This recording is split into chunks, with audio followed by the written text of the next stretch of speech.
എൻ്റെ അച്ഛൻ ഈ സിനിമ ഇൻഡസ്ട്രിയിലൂടെ വളർന്ന് അതിലൂടെ അന്നം കഴിച്ച് വളർന്ന ആളാണ് ഞാനെന്ന് പറഞ്ഞപ്പോഴത്തേക്കും എൻ്റെ അച്ഛനാണ് ഈ സിനിമ ഇൻഡസ്ട്രി ഉണ്ടാക്കിയത് എന്ന് വരെ വളച്ചിട്ട് അങ്ങനെ തെറ്റിദ്ധരിക്കുന്ന തരത്തിലേക്ക് മാറി. അങ്ങനെ തെറ്റിദ്ധരിക്കുന്ന തരത്തിലോട്ട് ആക്കി. ചില ഡയലോഗുകൾ ഗുണ്ട അനാഥരാണ് ട്രോളായി കഴിഞ്ഞപ്പോ പിന്നെ എന്ത് തോന്നി? അത് പിന്നീട് അത് ഇച്ചിരി ശരിയാക്കാനും തോന്നിയോ? I am very happy because I know that if we had the resources, അതായത് ഒരു അറ്റ്ലീസ്റ്റ് മിഡ് ബഡ്ജറ്റ് എന്ന് വിളിക്കാനുള്ള റീസോഴ്സ് എങ്കിലും ഉണ്ടായിരുന്നെങ്കിൽ ഈ cinema would have been my Baahubali. Okay. Shine Tom ചാക്കോയുടെ അഭിമുഖങ്ങളൊക്കെ കാണുമ്പോഴേ എന്തോ കുഴപ്പക്കാരാണോ? അങ്ങനെയാണോ? അങ്ങനെയാണോ? ഇപ്പൊ ചേട്ടാ, ഈ BJP എന്നുള്ള പേര് കേൾക്കുമ്പോൾ മലയാളിക്കുള്ള ഒരു അവേർഷൻ, അത് കേൾക്കുമ്പോൾ തന്നെ ഒരു ഇറിറ്റേഷൻ, അതിന്റെ ഭാഗമായിട്ട് വന്ന കുറെ ഹെയ്റ്റ് എൻ്റെ അച്ഛന് കിട്ടി. ഓക്കെ, അച്ഛൻ BJP മെമ്പറാണ്, എനിക്കും കിട്ടി, ശരി, സമ്മതിച്ചു തരാം. പബ്ലിക് ലൈം ലൈറ്റിൽ തലയിട്ട് നിൽക്കുന്ന ഒരാളാണ് ഞാനും എൻ്റെ ചേട്ടനും. എൻ്റെ വീട്ടിൽ ഇരിക്കുന്ന ചേച്ചിമാർക്കും അമ്മയ്ക്കും ചിലപ്പോൾ അമ്മമ്മയ്ക്കും കേട്ടാണ്, ഞാൻ കണ്ടിട്ടില്ല. സോ എനിക്കൊരു രാഷ്ട്രീയ പാർട്ടിയോട് ഒരു എക്സ്ട്രാ അറ്റാച്ച്മെന്റ് ഇല്ല. അത് എനിക്ക് ഓപ്പൺ ആയിട്ട് പറയാം. ഒരു രാഷ്ട്രീയ പാർട്ടിയോട് എനിക്ക് I M not associated with any political party. നമുക്കിപ്പോൾ എല്ലാ നല്ല സാഹചര്യം ഉള്ള ഒരാൾക്കും ഡിപ്രഷനിലോട്ട് പോകുന്നതിന് ഒരു തെറ്റുമില്ല. അതേപോലെ ഡിപ്രഷനിൽ ക്ലിനിക്കലി പോയ ഒരാളാണ് ഞാൻ. ക്ലിനിക്കലി ഡയഗ്നോസ് ഡിപ്രഷൻ ഉള്ളതാണ് എനിക്ക്. കാര്യം അതിലൊരാള് മറ്റേ ആളുടെ അടുത്ത് എനിക്കിങ്ങനെ ഓബിയസ്ലി കേൾക്കാം, ഞാൻ കഴിച്ചുകൊണ്ടിരിക്കുന്ന കളിയാക്കി പറയാ. ഒരു റെസ്റ്റോറൻറ്റിൽ പോയി സമാധാനമായിട്ട് എനിക്ക് ഇഷ്ടമുള്ള ഒരു ഭക്ഷണം കഴിക്കാൻ പോലുള്ള സ്പേസ് ഈ നാട്ടിലില്ലെന്ന് പറഞ്ഞാൽ ഇറ്റ്സ് പത്തറ്റിക്. കൊണ്ടുപോയിട്ട് ഞാൻ അവിടെ വളരെ ഓപ്പൺ ആയിട്ട് അതേ സ്റ്റേഷനിൽ വെച്ചാണ് പറഞ്ഞത്, നിങ്ങൾക്ക് എല്ലാ ഓഫീസേഴ്സിനും അറിയാം പോലീസിൽ വിശ്വാസമുള്ള ഒരാളാണ് ഞാൻ, പക്ഷേ ഇതുപോലത്തെ ഓഫീസേഴ്സിനെ കാണുമ്പോൾ വിശ്വാസം പോവുക, ഇനി ആരെങ്കിലും ചത്ത് റോഡി കിടന്നാലും ഞാൻ നിങ്ങളെ വിളിക്കത്തില്ലെന്ന് ഞാൻ പറഞ്ഞു. അപ്പം അച്ഛൻ ഗതികെട്ട അവസ്ഥയിലാണ് പറയുന്നത്, മോനെ എൻ്റെ രാഷ്ട്രീയം ഇതായി പോയി, ഈ നാട്ടുകാർ എന്നെ വിടത്തില്ല, വെറുതെ നീയോ അത് അനുഭവിക്കേണ്ടി വരും എന്ന്.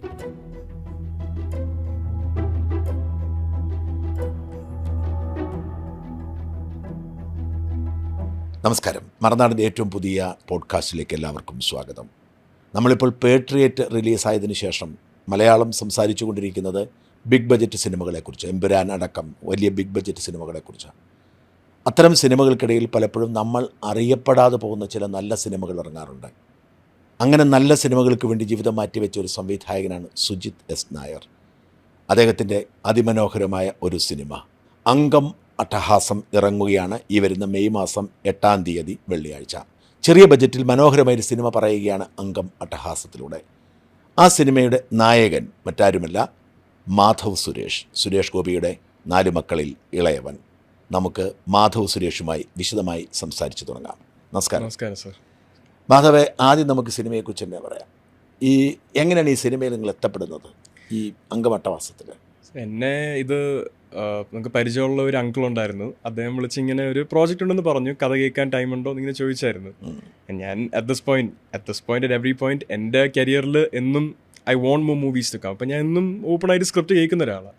അപ്പം ഞാൻ ആ സമയത്ത് വേറെ ഷൂട്ടൊന്നുമില്ല, സ്ക്രിപ്റ്റ്സ് ഇങ്ങനെ കേട്ട് പോകുന്നതിൽ ഇത് ഒരു ടൈം കൊണ്ടുപിടിച്ച് എനിക്ക് കേൾക്കാൻ പറ്റി. സുജിത്തേട്ടൻ ഇതിൻ്റെ ഡയറക്ടർ നേരിട്ട് വന്നു, പ്രൊഡ്യൂസർ അനിലേട്ടൻ ഉണ്ടായിരുന്നു.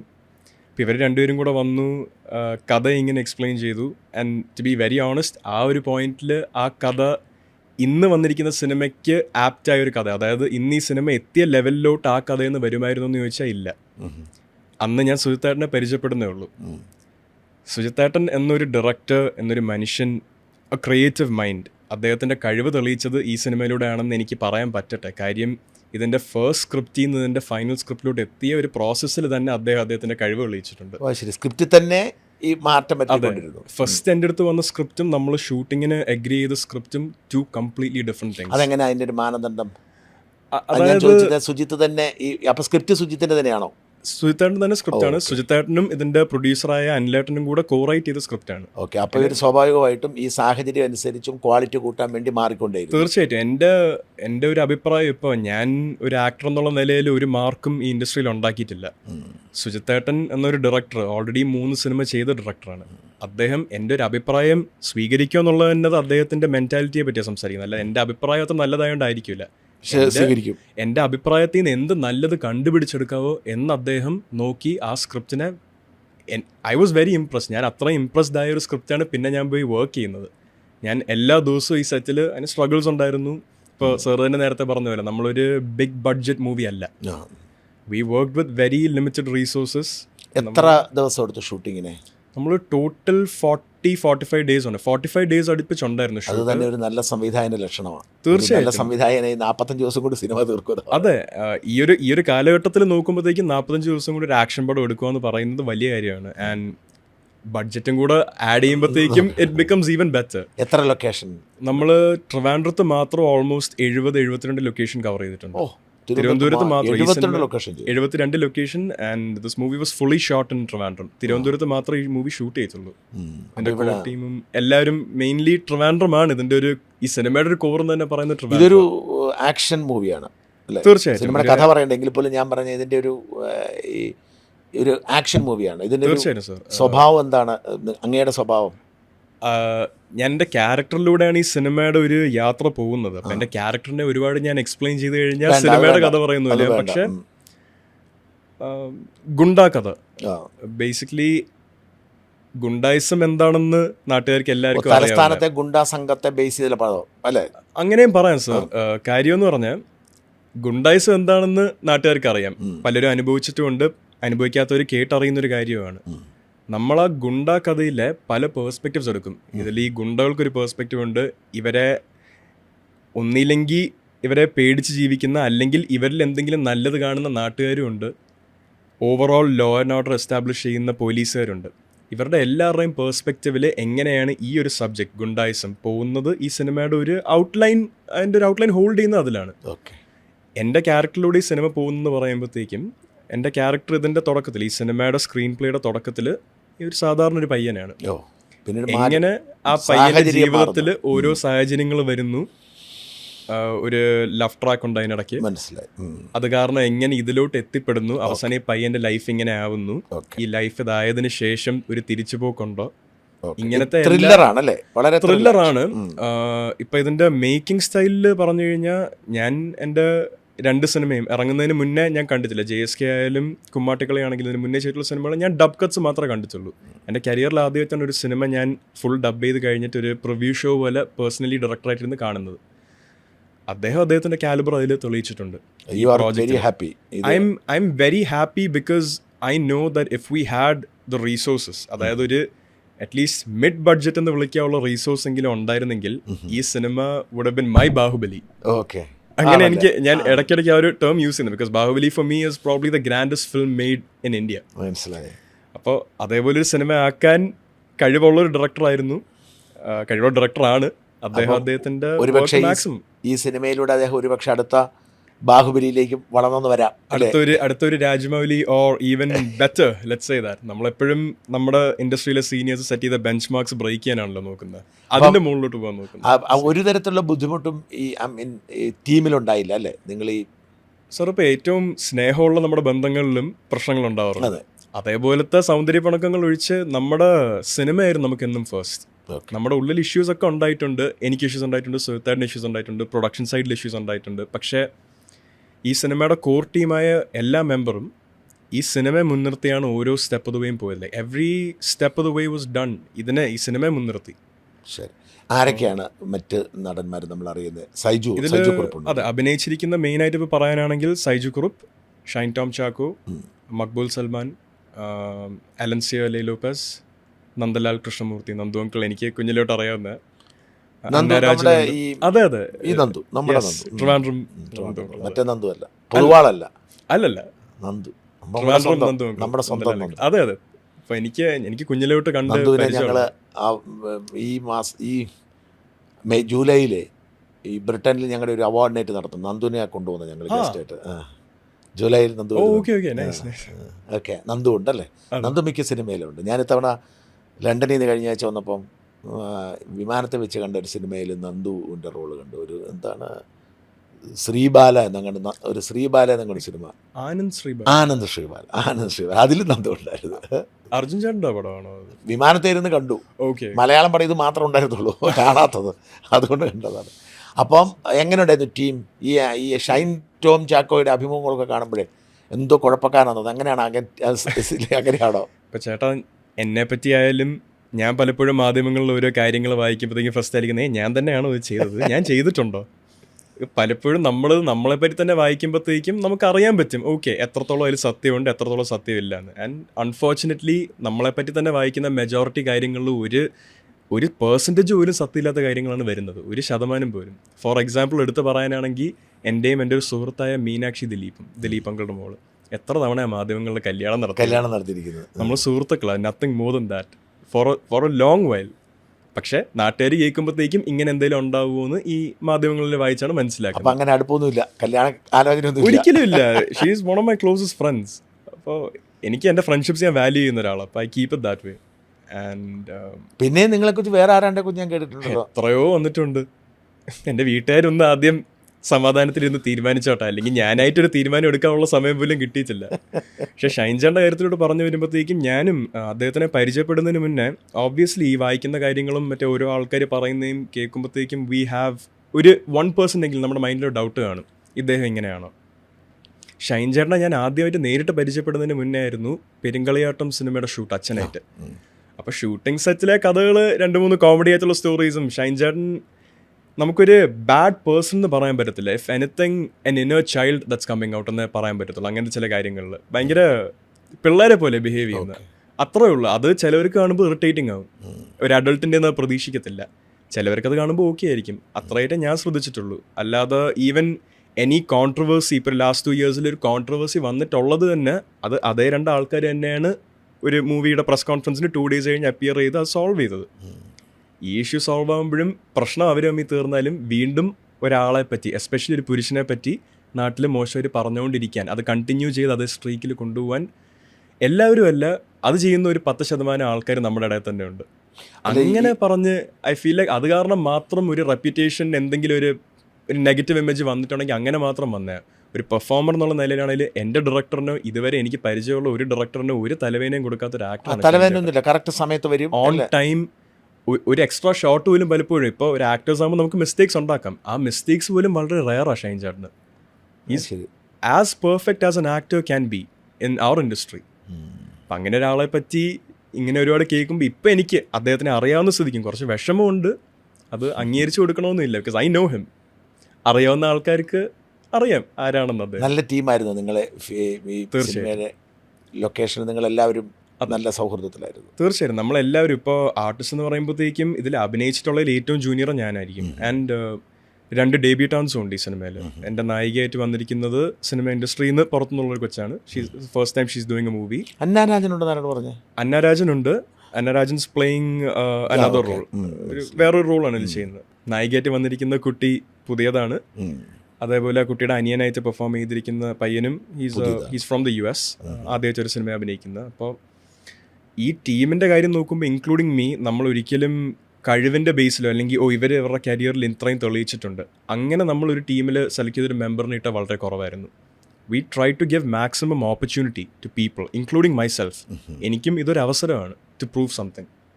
അതേപോലെ പലർക്കും ഒരു അവസരം കിട്ടിയൊരു സിനിമയായിട്ട് എനിക്ക് തോന്നുന്നുണ്ട്, ഇൻക്ലൂഡിങ് സുജിത്തേട്ടൻ ദ ഡയറക്ടർ. അദ്ദേഹവും ലാസ്റ്റ് ചെയ്ത സിനിമ കഴിഞ്ഞ് ഇറ്റ്സ് ബിൻ എ വൈൽ. ഒരു പുതിയ സിനിമ കിട്ടാനായിട്ട് അദ്ദേഹത്തിന് അത്രയും ടൈം എടുത്തു ഇൻഡസ്ട്രിയിൽ നിന്ന്. ഈ സിനിമ വിജയിക്കേണ്ടത് അദ്ദേഹത്തിൻ്റെ കരിയറിന് ആവശ്യമാണ്. അദ്ദേഹം കഴിവുള്ളൊരു സംവിധായകൻ. പക്ഷേ നേരിട്ട് അറിയാവുന്ന ഇപ്പോൾ സാറിന് പോലും അറിയാം അദ്ദേഹം ആരാണ്. ലക്ക് അദ്ദേഹത്തിന് കിട്ടിയിട്ടില്ല. ആ ലക്ക് ഫാക്ടർ എവിടെയോ മാറി നിൽക്കുന്നതാണ്. തീർച്ചയായിട്ടും മുമ്പ് പറഞ്ഞ മാതിരി അദ്ദേഹത്തിൻ്റെ ഒരു സിനിമ വിജയിച്ചാൽ മനോഹരമായ സിനിമകൾ അദ്ദേഹത്തിന് പ്രൊഡ്യൂസ് ചെയ്യാൻ പറ്റും. അതെ, കാര്യം ഒരു പ്രൊഡ്യൂസർ നോക്കുമ്പോൾ അവരുടെ കാശാണ് അവർ കഷ്ടപ്പെട്ട, അവർ ഏൺ ചെയ്ത കാശാണ് അവർ ഇതിലോട്ട് ഇൻവെസ്റ്റ് ചെയ്യുന്നത്. അപ്പോൾ അവർക്ക് അവരുടെ റിട്ടേൺസ് എക്സ്പെക്ട് ചെയ്യുക എന്നുള്ളത് ഇറ്റ്സ് നോർമൽ.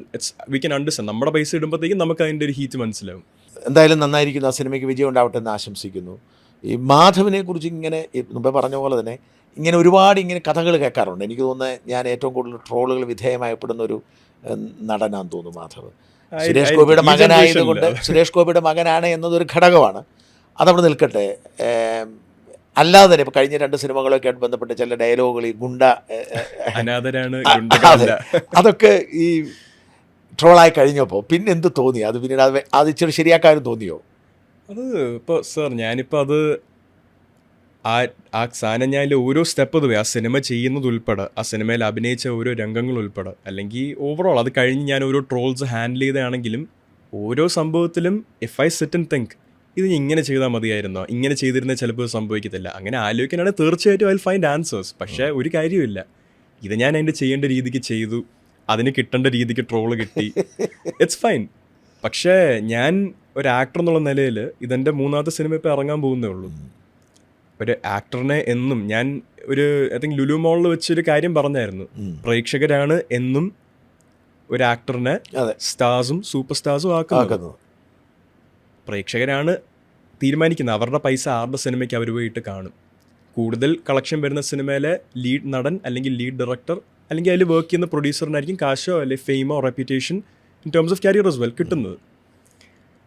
ഇത്രയും പറഞ്ഞതിന് വരെ ട്രോള് കിട്ടിയ ഒരാളാണ് ഞാൻ. എന്നെ സൂപ്പർ സ്റ്റാർ ആക്കണം നാട്ടുകാരെന്ന് ഡിമാൻഡ് ചെയ്ത പോലെ ആക്കിയതാണ്. ഇതേപോലെ എൻ്റെ അച്ഛൻ ഈ സിനിമ ഇൻഡസ്ട്രിയിലൂടെ വളർന്ന് അതിലൂടെ അന്നം കഴിച്ച് വളർന്ന ആളാണ് ഞാനെന്ന് പറഞ്ഞപ്പോഴത്തേക്കും എൻ്റെ അച്ഛനാണ് ഈ സിനിമ ഇൻഡസ്ട്രി ഉണ്ടാക്കിയത് എന്ന് വരെ വളച്ചിട്ട് അങ്ങനെ തെറ്റിദ്ധരിക്കുന്ന തരത്തിലേക്ക് മാറി. അങ്ങനെ തെറ്റിദ്ധരിക്കുന്ന തരത്തിലോട്ട് ആക്കി. ഇപ്പോൾ ഞാനിപ്പോൾ സാറിൻ്റെ കൂടെ എന്തായിരുന്നു പറഞ്ഞിരുന്നേ? ഞാനത് ശ്രദ്ധിച്ചിരുന്നു, ആ ട്രോളൊക്കെ ഞാനും കണ്ടിരുന്നു. എൻ്റെ അച്ഛനാണ് മലയാള സിനിമ ഇൻഡസ്ട്രി എന്ന് പറഞ്ഞു വന്നിരുന്നത്. ഞാൻ അത് കഴിഞ്ഞ് ഇന്നലെയും കൂടെ ഐ തിങ്ക് ഇരുന്ന് ഞാൻ കണ്ടായിരുന്നു ഇതിൻ്റെ ഒരു ക്ലിപ്പ്. ഞാൻ വളരെ ക്ലിയർ ആയിട്ട് അതിൽ പറഞ്ഞിട്ടുണ്ട്, എൻ്റെ അച്ഛൻ ഈ ഇൻഡസ്ട്രിയിൽ കഷ്ടപ്പെട്ട് വർക്ക് ചെയ്ത് അച്ഛന് തന്നെ ഒരു പേരുണ്ടാക്കി. ആ പേരിലൂടെ വന്ന അന്നമാണ് ഞാൻ കഴിച്ച് ഇതുവരെ ഈ ഇരിക്കുന്ന മനുഷ്യൻ അതിലൂടെയാണ് വളർന്നെത്തിയത്. എൻ്റെ അച്ഛൻ എൻ്റെ കുടുംബത്തിനെ പോറ്റാൻ പറ്റിയത് പൈസയിലൂടെയാണ്, സിനിമയിലൂടെയാണ്. അതിനുള്ള റെസ്പെക്ട് എനിക്ക് എന്നും സിനിമയോടുണ്ട്, അഭിനയത്തിനോടുണ്ടെന്ന് പറഞ്ഞതിനാണ് എൻ്റെ അച്ഛനാണ് ഈ ഇൻഡസ്ട്രി ഉണ്ടാക്കിയെന്ന് ആൾക്കാരല്ല, ഒരു 2 ആൾക്കാരായിരിക്കും അത് വളച്ചൊടിച്ചത്. എന്നുവെച്ചാൽ ഓബ്വിയസ്ലി നെഗറ്റീവ് ന്യൂസിനായിരിക്കും എന്നും പബ്ലിസിറ്റി കൂടുതൽ, പിന്നെ ടാർഗറ്റുമാണ്. അതെ, ഈസിയർ ടാർഗറ്റ്. അച്ഛൻ BJP ആണ്, സുരേഷ് ഗോപിയുടെ മകനായതുകൊണ്ടുണ്ടാവാം. ആവാമെന്ന് അതൊരു ക്വസ്റ്റ്യൻ ആയിരുന്നൊരു കാലമുണ്ട് സർ. ഇപ്പോൾ ഒരു ക്രിറ്റിസിസം വായിക്കുമ്പോഴത്തേക്കും ഇൻസ്റ്റഗ്രാമിൽ എനിക്കറിയാം എൻ്റെ അഭിനയത്തിനെയാണോ കുറ്റം പറയുന്നത്, എന്നെയാണോ കുറ്റം പറയുന്നത്, എൻ്റെ ജീവിത സാഹചര്യത്തിനാണോ കുറ്റം പറയുന്നത്, എൻ്റെ കുടുംബത്തിനെയാണോ, ഇതെല്ലാം നമുക്കൊരു പരിധി കഴിയുമ്പോൾ മനസ്സിലായി തുടങ്ങുമല്ലോ. When it gets very repetitive, കൂടി വരുമ്പോൾ നമുക്ക് ഒരുപാട് എക്സാമ്പിൾസ് എടുക്കുമ്പോൾ നമുക്കൊന്ന് അളക്കാൻ പറ്റും ഇത് എവിടെ നിന്നാണ് ഓരോന്ന് വരുന്നതെന്ന്.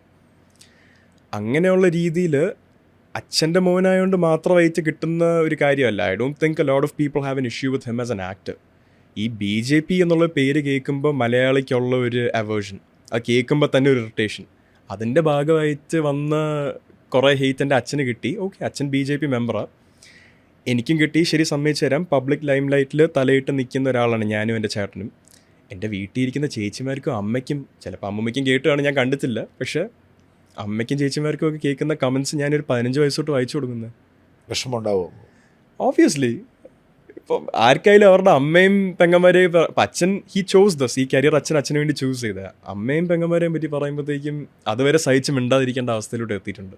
എപ്പോഴും മിണ്ടായിരിക്കാൻ പറ്റിയിട്ടില്ല, പക്ഷേ അതിന് ശരിക്കും ആപ്റ്റായ റിയാക്ഷൻ കൊടുക്കാനും പറ്റിയിട്ടില്ല. പ്രതികരിക്കുന്നൊരു സ്വഭാവക്കാരനാണ് മാധവ്. പക്ഷേ ഞാനെന്നല്ല, ഐ തിങ്ക് എല്ലാവരും ആവണം. ഐ തിങ്ക് എനിക്ക് എക്സാമ്പിൾ സെറ്റ് ചെയ്ത ആൾക്കാരുണ്ട് ഇതേ ഇൻഡസ്ട്രിയിൽ തന്നെ. ഞാൻ അവരുടെ ഒരു പാത പിന്തുടർന്ന് പോകുന്നേ ഉള്ളൂ, അവരുടെ ഒരു സ്റ്റൈല് ഞാൻ പിന്തുടർന്ന് പോകുന്നേ ഉള്ളൂ. As an A person should be opinion. നമുക്ക് എന്നും നമ്മുടെ അഭിപ്രായം വേണം. നമ്മുടെ അഭിപ്രായം നമ്മുടെ നട്ടലുമായിരിക്കും എന്നും നമ്മളെ ഓർത്തിരിക്കാൻ പോകുന്ന, like that's gonna be the reason we are remembered. നമ്മൾ വേറൊരാളെ സപ്പോർട്ട് ചെയ്തതിനായിരിക്കില്ല നമ്മളെ ഓർത്തിരിക്കാൻ പോകുന്നത്. അപ്പോൾ എന്നും നമ്മുടെ അഭിപ്രായത്തിന്, അതും ഒരു അഭിപ്രായം ഉണ്ടാകുമ്പോഴത്തേക്കും നമ്മുടെ ഉള്ളിലൊരു ഉറപ്പ് വേണം നമ്മുടെ അഭിപ്രായം ശരിയാണെന്ന്. അത്രയും അളന്ന് വേണം അഭിപ്രായം വെക്കാൻ.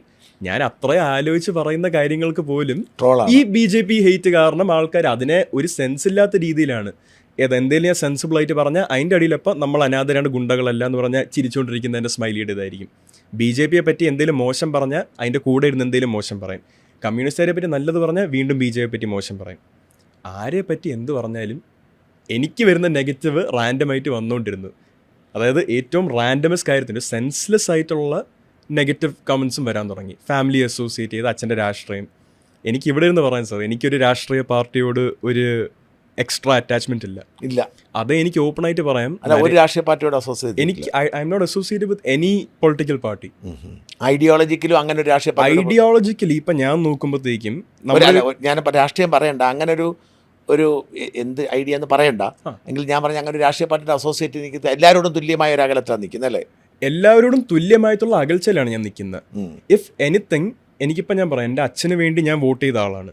എന്തുകൊണ്ടാണ്? Because I no his track record. എൻ്റെ അച്ഛൻ എന്താണ് ഞാൻ ജനിക്കുന്നതിന് മുന്നേ, ഞാൻ ജനിച്ചു കഴിഞ്ഞ് ജീവിതം കൊണ്ട് ചെയ്തുകൊണ്ടിരിക്കുന്നതെന്ന് അറിയാവുന്ന ഒരു ഇന്ത്യൻ പൗരനായ ഞാനാണ് എൻ്റെ അച്ഛന് വേണ്ടി വോട്ട് ചെയ്തത്. എൻ്റെ അച്ഛനായോണ്ടല്ല. Now Modi is our prime minister, Narendra Modi. ഇപ്പോൾ ഉള്ള നമ്മുടെ ചോയ്സ് എടുത്തു കഴിഞ്ഞാൽ ഇന്ത്യയുടെ കഴിഞ്ഞ ഒരു 15 വർഷത്തിൽ just we face their own issues in our country. പക്ഷേ ഒരു പുറത്ത് ജീവിക്കുന്ന ഒരു ഇന്ത്യന് ഫേസ് ചെയ്തിരുന്ന ഇഷ്യൂസ് ഉണ്ട് just for being Indian, just for being brown. Yes, പുറത്തു പോയി ജീവിച്ച ആൾക്ക് മനസ്സിലാവും മോദി വന്നു കഴിഞ്ഞ് എന്ത് ഇമ്പാക്റ്റ് ആണ് ഉണ്ടായത്. ഒരു ഇന്ത്യക്കാരൻ നിന്ന് പുറത്ത് കിട്ടുന്ന വില ഇതല്ല. It wasn't the same as 15 years back.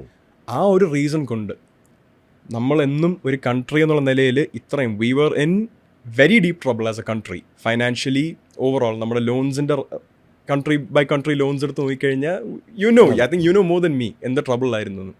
അതിനെ റിക്കവർ ചെയ്യുമ്പോൾ ഫേസ് ചെയ്യുന്ന ഇഷ്യൂസാണ് നമ്മൾ ഇന്നും ഒരു രാജ്യമായിട്ട് ഫേസ് ചെയ്തുകൊണ്ടിരിക്കുന്നത്. അത് മോദിയോടുള്ള ഒരു ഇഷ്ടമുണ്ട്. മോദിയോടുള്ള ഇഷ്ടമല്ല, മോദിജിക്ക് ഇന്ത്യയോടുള്ള ഇഷ്ടമാണ് എനിക്ക് മോദിയോടുള്ള ഇഷ്ടം. The way he loves India is why I love my prime minister. അതിനപ്പുറത്തേക്ക് ഒരു ബി ജെ പി കാരനായോണ്ടല്ല.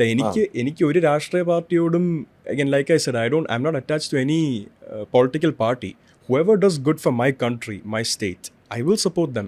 അതിപ്പോൾ എൻ്റെ അച്ഛൻ BJP നിൽക്കുമ്പോൾ ഒരു കമ്മ്യൂണിസ്റ്റ് പാർട്ടിയിൽ നിന്നോ കോൺഗ്രസിൽ നിന്നോ ഒരു നല്ലൊരാൾ വന്നു കഴിഞ്ഞാൽ എൻ്റെ അച്ഛനറിയാം ഞാൻ അതിനെപ്പറ്റി നല്ല കാര്യം അച്ഛനടുത്ത് പോയി സംസാരിക്കുന്ന ആളാണ്. അച്ഛൻ അഗ്രി ചെയ്യാറുമുണ്ട്. എൻ്റെ അച്ഛനും അങ്ങനെ തന്നെ കാണുന്നത്. അച്ഛൻ doesn't have friends based of BJP, LDF, UDF, nothing like that. ഈ പാർട്ടിക്കുള്ളിൽ തന്നെ എൻ്റെ അച്ഛൻ്റെ കൂടെ ഫ്രണ്ട്സ് ആയിട്ടുള്ള ആൾക്കാരുണ്ട്. അപ്പോൾ ഈ കമൻറ്റുകൾ വരുമ്പോൾ ഉണ്ടാകുന്ന ഈ ട്രോളുകളൊക്കെ ഉണ്ടാകുമ്പോൾ, ഒന്ന് മാധവനെക്കുറിച്ചുള്ള ട്രോളുകൾ, മാധവനെക്കുറിച്ച് ട്രോളുകൾ വീട്ടിൽ ചർച്ച അച്ഛനൊക്കെ എന്തെങ്കിലും പറയാറുണ്ടോ? ഇല്ല, ഐ തിങ്ക് ഞാൻ എൻ്റെ ഒരു ഫ്രണ്ടിന്റെ ചേച്ചിയുടെ വെഡിങ്ങിന് അച്ഛൻ കാണാറുണ്ട്. ഓബ്വിയസ്ലി പാരന്റ്സ് ആകുമ്പോൾ മക്കളെ ഒന്നും പറയാറില്ല, പക്ഷേ ഹേർട്ടാവും. I don't think he says anything. അല്ല, അച്ഛൻ പിന്നെ ഇതിന്റെ അപ്പുറം കേട്ട് ശീലവും കൂടെ അല്ല. അമ്മ ഇടയ്ക്കിടയ്ക്ക് ഇങ്ങനെ പറഞ്ഞിട്ട് ചിരിച്ചു വിടാറുണ്ട്. പക്ഷേ I know the getting hurt ഉള്ളിൽ. സ്വന്തം മകനെ പറ്റിയല്ലേ ഇങ്ങനെ ഓരോന്ന് കേൾക്കുന്നത്. വീട്ടിൽ ചർച്ച ചെയ്യുമ്പോൾ തമാശയായിട്ട് കേൾക്കാറുള്ളൂ. ചർച്ച ആവത്തില്ല, ജസ്റ്റ് ഒരു മെൻഷൻ, ഒരു സെന്റൻസ് വല്ലതും ആയിരിക്കും. ഞാൻ ഇതേപോലെ ഒരു ബ്ലാക്ക് കുർത്ത എടുത്ത് എൻ്റെ ഫ്രണ്ടിൻ്റെ ചേച്ചിയുടെ വെഡിങ് ആയിരുന്നു. അപ്പോൾ ഈ നമ്മൾ അനാഥരാണ് ഗുണ്ടകളെല്ലാം വെച്ച് കാർത്തിക് ശങ്കർ എന്നൊരു Instagrammer he made A song. എനിക്ക് ആ പാട്ട് ആക്ച്വലി ഇത്രയും കഷ്ടപ്പെട്ട് ഉണ്ടാക്കിയതിൻ്റെ എഫേർട്ട് എനിക്ക് ഇഷ്ടപ്പെട്ടു, ആ പാട്ടും എനിക്ക് ഇഷ്ടപ്പെട്ടു. ഇപ്പോഴും നമ്മുടെ കൂട്ടുകാരൊക്കെ പാടി നടക്കുന്ന പാട്ടാണത്. സോ ആ പാട്ട് പാടി ഒരു വീഡിയോ ഇറക്കി. ഇത് കണ്ടിട്ട് എൻ്റെ ചേട്ടനും അച്ഛനും എൻ്റെ അടുത്ത് കുറച്ച് ദേഷ്യപ്പെട്ടു. നീ എന്തായി കാണിക്കുന്നത്? നീ ഈ ആൾക്കാർ കളിയാക്കാൻ വേണ്ടി വീണ്ടും ഇട്ട് കൊടുക്കുവാണോ? ഐ എം ലൈക്ക്, എന്ത് ചെയ്താലും കളിയാക്കും, എന്ത് ചെയ്തില്ലെങ്കിലും കളിയാക്കും. So let them do what they are doing. I had fun at my friends sisters wedding. അതിൻ്റെ ഒരു വീഡിയോ നമ്മൾ ഫ്രണ്ട്സായിട്ട് പോസ്റ്റ് ചെയ്തു, അത്രേ ഉണ്ടായിരുന്നുള്ളൂ. അതൊരു റെസ്പോൺസോ അതൊരു മറ്റേ എനിക്കും എന്നെ തന്നെ കളിയാക്കും, there was nothing meant behind that. ഒന്നും ഇല്ലായിരുന്നു. It was just us friends having fun. വീട്ടിൽ ആ ഒരു സംസാരം വന്നത് നിനക്ക് നാണമില്ല ഇങ്ങനെ കാണിക്കാനെന്നാ. ചേച്ചിമാരെ എന്ത് പറയും ഇതേക്കുറിച്ചുള്ള? ചേച്ചിമാരിപ്പോൾ കുഞ്ഞിലെ തൊട്ട്, ഞാൻ ഏറ്റവും ഇളയ അനിയനാണ് വീട്ടിൽ. അപ്പോൾ ചേച്ചിമാർക്ക് കുഞ്ഞിലെ തൊട്ട് എന്തോ എന്നെ പ്രൊട്ടക്റ്റ് ചെയ്യുക എന്നുള്ള എല്ലാവർക്കും അത് തന്നെയാണ് അവരുടെ മൈൻഡിൽ ഫസ്റ്റ് വരുന്നത്. ചേട്ടനായാലും അങ്ങനെ തന്നെ. ബട്ട് അവർക്ക് എൻ്റെ സ്വഭാവം അറിയാവുന്നതുകൊണ്ടും എല്ലാം കൊണ്ടും ദേ ഞാൻ എത്രയൊക്കെ ഇതൊരു എന്നെ ഹേർട്ട് ചെയ്യുന്നില്ല, പക്ഷേ എന്നെ അത് എഫക്റ്റ് ചെയ്യുന്നുണ്ട് കുറച്ചെങ്കിലും. എത്രയൊക്കെ ഞാൻ ഇത് മൈൻഡിൽ മാറ്റി വെച്ചാലും എൻ്റെ മൈൻഡിൽ തന്നെയാണ് ഞാൻ ബാക്കിലോട്ട് മാറ്റി വയ്ക്കുന്നത്. അതെന്നെ ഡെയിലി കൂടുന്തോറും എഫക്റ്റ് ചെയ്യുമോ ഈ സാധനം. But they just try to calm me down. എന്തെങ്കിലും ഉണ്ടെങ്കിൽ അതിനെപ്പറ്റി നല്ല വാക്ക് പറയാനേ നോക്കത്തുള്ളൂ. ഇപ്പം ഞാൻ ഇതിനെപ്പറ്റി സംസാരിച്ച് തുടങ്ങിയാലും എൻ്റെ മൈൻഡിലെ ആ കൺസേൺ എന്തുവാ, ഇപ്പോൾ ഇതിനൊരു സൊല്യൂഷൻ ഇല്ലല്ലോ. ഇത് ആൾക്കാർ ചെയ്തുകൊണ്ടിരിക്കും, ഇതെന്നെ എഫക്റ്റ് ചെയ്തുകൊണ്ടിരിക്കും. ഞാൻ എങ്ങനെ ഇത് എന്നെ എഫക്റ്റ് ചെയ്യാതിരിക്കാനുള്ള കാര്യം എന്നും എൻ്റെ ചേച്ചിമാരെന്നെ ഉറപ്പിച്ചുകൊണ്ടിരിക്കും, സഹായിക്കും, അവർ പറഞ്ഞ് ഉപദേശമല്ല, care. Okay, just being there for me. ഞാൻ പറയുന്ന വാക്കുകളൊന്ന് കേൾക്കുക. ഒരു ഉത്തരവല്ല എനിക്ക് എപ്പോഴും വേണ്ടത്. ഞാൻ പറയുന്ന ആരെങ്കിലും ഒന്ന് കേട്ടാൽ മതി. ആ കേട്ട് കഴിയുമ്പോൾ എൻ്റെ മനസ്സിലെ വിഷമം അങ്ങ് ഇറങ്ങും. ചേച്ചിമാർ കേൾക്കും. എല്ലാവരും അമ്മയും അച്ഛനും ചേട്ടനും ഒക്കെ അങ്ങനെ ഇരുന്നിട്ടുണ്ട്. പക്ഷെ കൂടുതൽ എനിക്ക് അങ്ങനെ ഒരു ഇതുള്ള ചേച്ചിമാരായിട്ടാണ് ഞാൻ വിളിച്ച് ഇങ്ങനത്തെ കാര്യങ്ങൾ സംസാരിക്കുന്നത്. ഈ ട്രോളും അതുപോലെ തന്നെ പരിഹാസവുമാണ് നമുക്കൊരു വേദന ഉണ്ടാക്കുന്ന ഒരു പരിധി വരെ. പരിഹാസവും ഡിപ്പെൻസ്. ട്രോളും പരിഹാസവും എൻ്റെ അഭിനയത്തിനെ പറ്റിയാണെങ്കിൽ ഇവരൊക്കെ പറയുന്നതിന് എനിക്കറിയാം എൻ്റെ ഫസ്റ്റ് 2 സിനിമയിലെ പെർഫോമൻസ് വാസ് ബിലോ പാർ. അത് ഒരു സിനിമ സ്റ്റാൻഡേർഡിന് വന്നിട്ടില്ലെന്ന് വേറെ ആരെക്കാട്ടിലും എനിക്കറിയാം. അതേസമയത്ത് ഞാൻ പുതിയതായിട്ട് ഒരു ട്രെയിനിങ്ങും ഇല്ലാതെ ഈ ഒരു നെപ്പോക്കെ ടാഗ് എന്നുള്ളതല്ലാതെ ഒരു സിഗ്നിഫിക്കൻറ്റ് ട്രെയിനിങ്ങും ഇല്ലാതെ സിനിമയിലോട്ട് വന്ന ആളാണ് ഞാൻ. എൻ്റെ അച്ഛൻ്റെ ഹെൽപ്പ് എനിക്ക് വീട്ടിൽ നിന്ന് സിനിമ ബേസിൽ കിട്ടിയിട്ടില്ല. എൻ്റെ ചേട്ടൻ്റെ ഹെൽപ്പ്, ചേട്ടൻസ് been working for about 10 years now. ഞാൻ തുടങ്ങിയ സമയത്ത് 7 years. ചേട്ടൻ്റെ അടുത്തും എനിക്ക് ഹെൽപ്പ് ചോദിച്ച് പോകാനുള്ളൊരു അവസ്ഥയല്ലായിരുന്നു. അച്ഛൻ പറഞ്ഞത് എന്തുവാ, നീ നിൻ്റെ വഴിക്ക് നീ പഠിക്കുക, പഠിച്ച് അനുഭവിച്ച് നീ എത്തേണ്ടടുത്ത് നീ എത്തുവാണെങ്കിൽ നീ എത്തും, അത്രേ ഉള്ളൂ. There is no helping you find your own way. അത്രേ ഉള്ളൂ. അച്ഛനോട് സഹായം ചോദിച്ചിട്ടില്ല? അച്ഛൻ്റെ സിനിമയ്ക്ക് വേണ്ടി സഹായിച്ചിട്ടില്ല? ഞാൻ ചോദിച്ചിട്ടുണ്ട്. അച്ഛൻ വളരെ ഓണസ്റ്റ് ആയിട്ട് റിജക്ട് ചെയ്തിട്ടുണ്ട്. ഹെൽപ്പ് ചെയ്യാൻ പറ്റത്തില്ല എന്ന് പറഞ്ഞ കാര്യം ഫോൺ കോൾ. അത് ഉദാഹരണം പറഞ്ഞാൽ ഏത് സിനിമ എന്താണ്? സിനിമ ഏതെന്ന് ഞാൻ പറയുന്നില്ല. എൻ്റെ ഒരു സിനിമയ്ക്ക് വേണ്ടി ഇപ്പോൾ ഒരു ഇൻഡസ്ട്രിക്കുള്ളിൽ Suresh Gopi's reputation is something, Madhav Suresh reputation as individuals is something. ഇപ്പം ഞാൻ വിളിച്ചാൽ നടക്കാത്തൊരു കാര്യം അച്ഛൻ വിളിച്ചാൽ നടക്കുന്നൊരു കാര്യമായിരുന്നു. അച്ഛൻ ആ കോൾ പോലും ചെയ്യത്തില്ല. I M not upset with him. It's good. കാര്യം ഇപ്പം എനിക്കൊരു മകനുണ്ടാവുന്ന ഒരു മകളുണ്ടാവുന്ന സമയത്ത് I want them to have the will power from within. എന്തെങ്കിലും ഒരു സ്ട്രഗിൾ ഉണ്ടായി കഴിഞ്ഞാൽ ഞാൻ നേരെ പോയി എല്ലാം സ്പൂൺ ഫീഡ് ചെയ്ത് ഫിക്സ് ചെയ്ത് കൊടുക്കേണ്ടതല്ല. അവർ തന്നെ അവരുടെ വഴി കണ്ടുപിടിച്ച് ഫിക്സ് ചെയ്യും. അതാണ് അച്ഛൻ്റെ standard. And I like that. ആ ഇഷ്യൂ സോൾവും ചെയ്തു. ഒരുപാട് കഷ്ടപ്പെട്ടു. ഞാൻ ഒറ്റയ്ക്കുമല്ല സോൾവ് ചെയ്തത്. ഒരുപാട് പേര് സഹായിച്ചിട്ടുണ്ട് അതിന്. എന്നുവെച്ചാൽ ഒരുപാടൊന്നും അന്വേഷിച്ചില്ല അതെന്തായിരുന്നു. അച്ഛൻ അതിനെപ്പറ്റി അതിന്റെ റിസൾട്ട് പറഞ്ഞ് ഞാൻ അച്ഛൻ വിളിക്കുമോ എന്ന് ചോദിച്ച ആൾക്കാരായിരുന്നു അച്ഛനെ അങ്ങോട്ട് വിളിച്ചിട്ട് പറഞ്ഞത്. റിസൾട്ട് പറഞ്ഞു കൊടുത്തു. ഒരു സിനിമയുടെ കാര്യമായിരുന്നു. സിനിമ നന്നായിട്ടുണ്ടെന്ന് ഞാൻ ഒരിക്കലും എക്സ്പെക്ട് ചെയ്തില്ല അങ്ങനെ പോകുമെന്ന്. പക്ഷെ അങ്ങനെ ഒരു പോസിറ്റീവും ഉണ്ടായി. It always works out. കർമ്മ, നമ്മുടെ വാല്യൂസും എല്ലാം നമ്മൾ ചെയ്യുന്ന കാര്യം ശരിയാണെങ്കിൽ തിരിഞ്ഞ് വന്ന് കാര്യത്തിലോട്ട് എത്തുമ്പോഴത്തേക്കും നമുക്കൊരു പോസിറ്റീവ് വൈൽ വരും. ഈ സിനിമയിൽ അഭിനയിക്കണമെന്നുള്ള ആഗ്രഹം നേരത്തെ ഉണ്ടോ? സത്യം പറഞ്ഞില്ല സർ. എനിക്ക് സിനിമയിലോട്ട് കയറാൻ ഒരു അവസരം കിട്ടിയത് JSK എന്ന സിനിമയിലൂടെയാണ്. അപ്പോൾ അതിൻ്റെ സ്ക്രിപ്റ്റ്, അതിനകത്ത് അച്ഛൻ റോളൊന്നുമില്ല. അതെങ്ങനെ അതിനകത്ത് വരുന്നത്? അച്ഛനാണല്ലോ സിനിമയിലെ മെയിൻ റോൾ. അച്ഛനായിരുന്നു അതിൻ്റെ സിനിമയിൽ. എൻ്റെ അഭിപ്രായത്തിൽ അനുപമ പരമേശ്വരനായിരുന്നു സിനിമയിലെ lead role. Because the story was about her character. ആ കഥയിൽ ഇപ്പോൾ അച്ഛനാണ് ഫസ്റ്റ് അത് വന്നത്. ഇങ്ങനൊരു ക്യാരക്ടർ അതിലുണ്ടായിരുന്നു എന്ന് ഡയറക്ടർ അച്ഛൻ്റെ അടുത്ത് പറഞ്ഞു. അത് എന്നെ കൊണ്ട് ചെയ്യിക്കാൻ ആഗ്രഹമുണ്ടെന്ന് ഇങ്ങനെ പറഞ്ഞു. ഡയറക്ടർ അച്ഛനോടാണ് പറഞ്ഞത്. അപ്പോൾ അങ്ങനെ എന്നെ അപ്രോച്ച് ചെയ്തു. എനിക്ക് ആ ക്യാരക്ടർ ഇഷ്ടപ്പെട്ടു. So happened. Not here blame anyone. അതിനു മുമ്പ് സിനിമയിൽ അഭിനയിക്കാൻ ആലോചിച്ചിരുന്നില്ലേ? ഇല്ല, തീർച്ചയായിട്ടും ഇല്ല സർ. കാര്യം എനിക്കൊരു ഫുട്ബോൾ പ്ലെയർ ആവണമെന്നായിരുന്നു. ഒരു 14 വയസ്സുള്ള ഞാൻ ഒരു കുഞ്ഞിരുന്ന് പറഞ്ഞതിനെ വരെ ഇന്നും എടുത്ത് ട്രോൾ ചെയ്യുന്ന ആൾക്കാരുണ്ട്. എൻ്റെ 14-ാം വയസ്സിൽ ഞാൻ ഏഷ്യാനെറ്റ് ന്യൂസിൽ ഒരു ഇന്റർവ്യൂ എടുത്തായിരുന്നു. എനിക്ക് 2026 വേൾഡ് കപ്പ്, ഈ വർഷമുള്ള വേൾഡ് കപ്പിൽ ഇന്ത്യക്ക് വേണ്ടി കളിക്കണമെന്ന്. ഈ വർഷമാവുകയാണ് ഞാൻ ഇന്നൊരു സിനിമാ നടനാവുന്നു. വേൾഡ് കപ്പ് ഫുട്ബോൾ ടീമിൻ്റെ അടുത്ത് പോലും എത്തിയിട്ടില്ല. എൻ്റെ രാജ്യത്തിൻ്റെ ടീം വേൾഡ് കപ്പിലും ഇല്ല. പക്ഷെ ആ കുഞ്ഞായ ഞാൻ പറഞ്ഞൊരു ആഗ്രഹം വരെ എടുത്ത് ട്രോൾ ചെയ്ത ആൾക്കാരാണ് പലരും. അന്നോ അതോ ഇപ്പോഴോ? 2014 അന്ന് ട്രോൾ ചെയ്തിട്ടില്ല. ഇന്ന് എൻ്റെ സിനിമ ഇറങ്ങുമ്പോൾ സിനിമ കളയിക്കോ ഒരു കുഞ്ഞ് പറഞ്ഞു, ഒരു കുഞ്ഞിൻ്റെ ആഗ്രഹത്തിന് എടുത്ത് ട്രോൾ ചെയ്യാൻ വരെ ഇത്തിരി മനസാക്ഷി കുറഞ്ഞ ആൾക്കാരായിപ്പോയി നമ്മുടെ ചുറ്റും. എല്ലാവരും അല്ല, ഒരു 10%, 10%.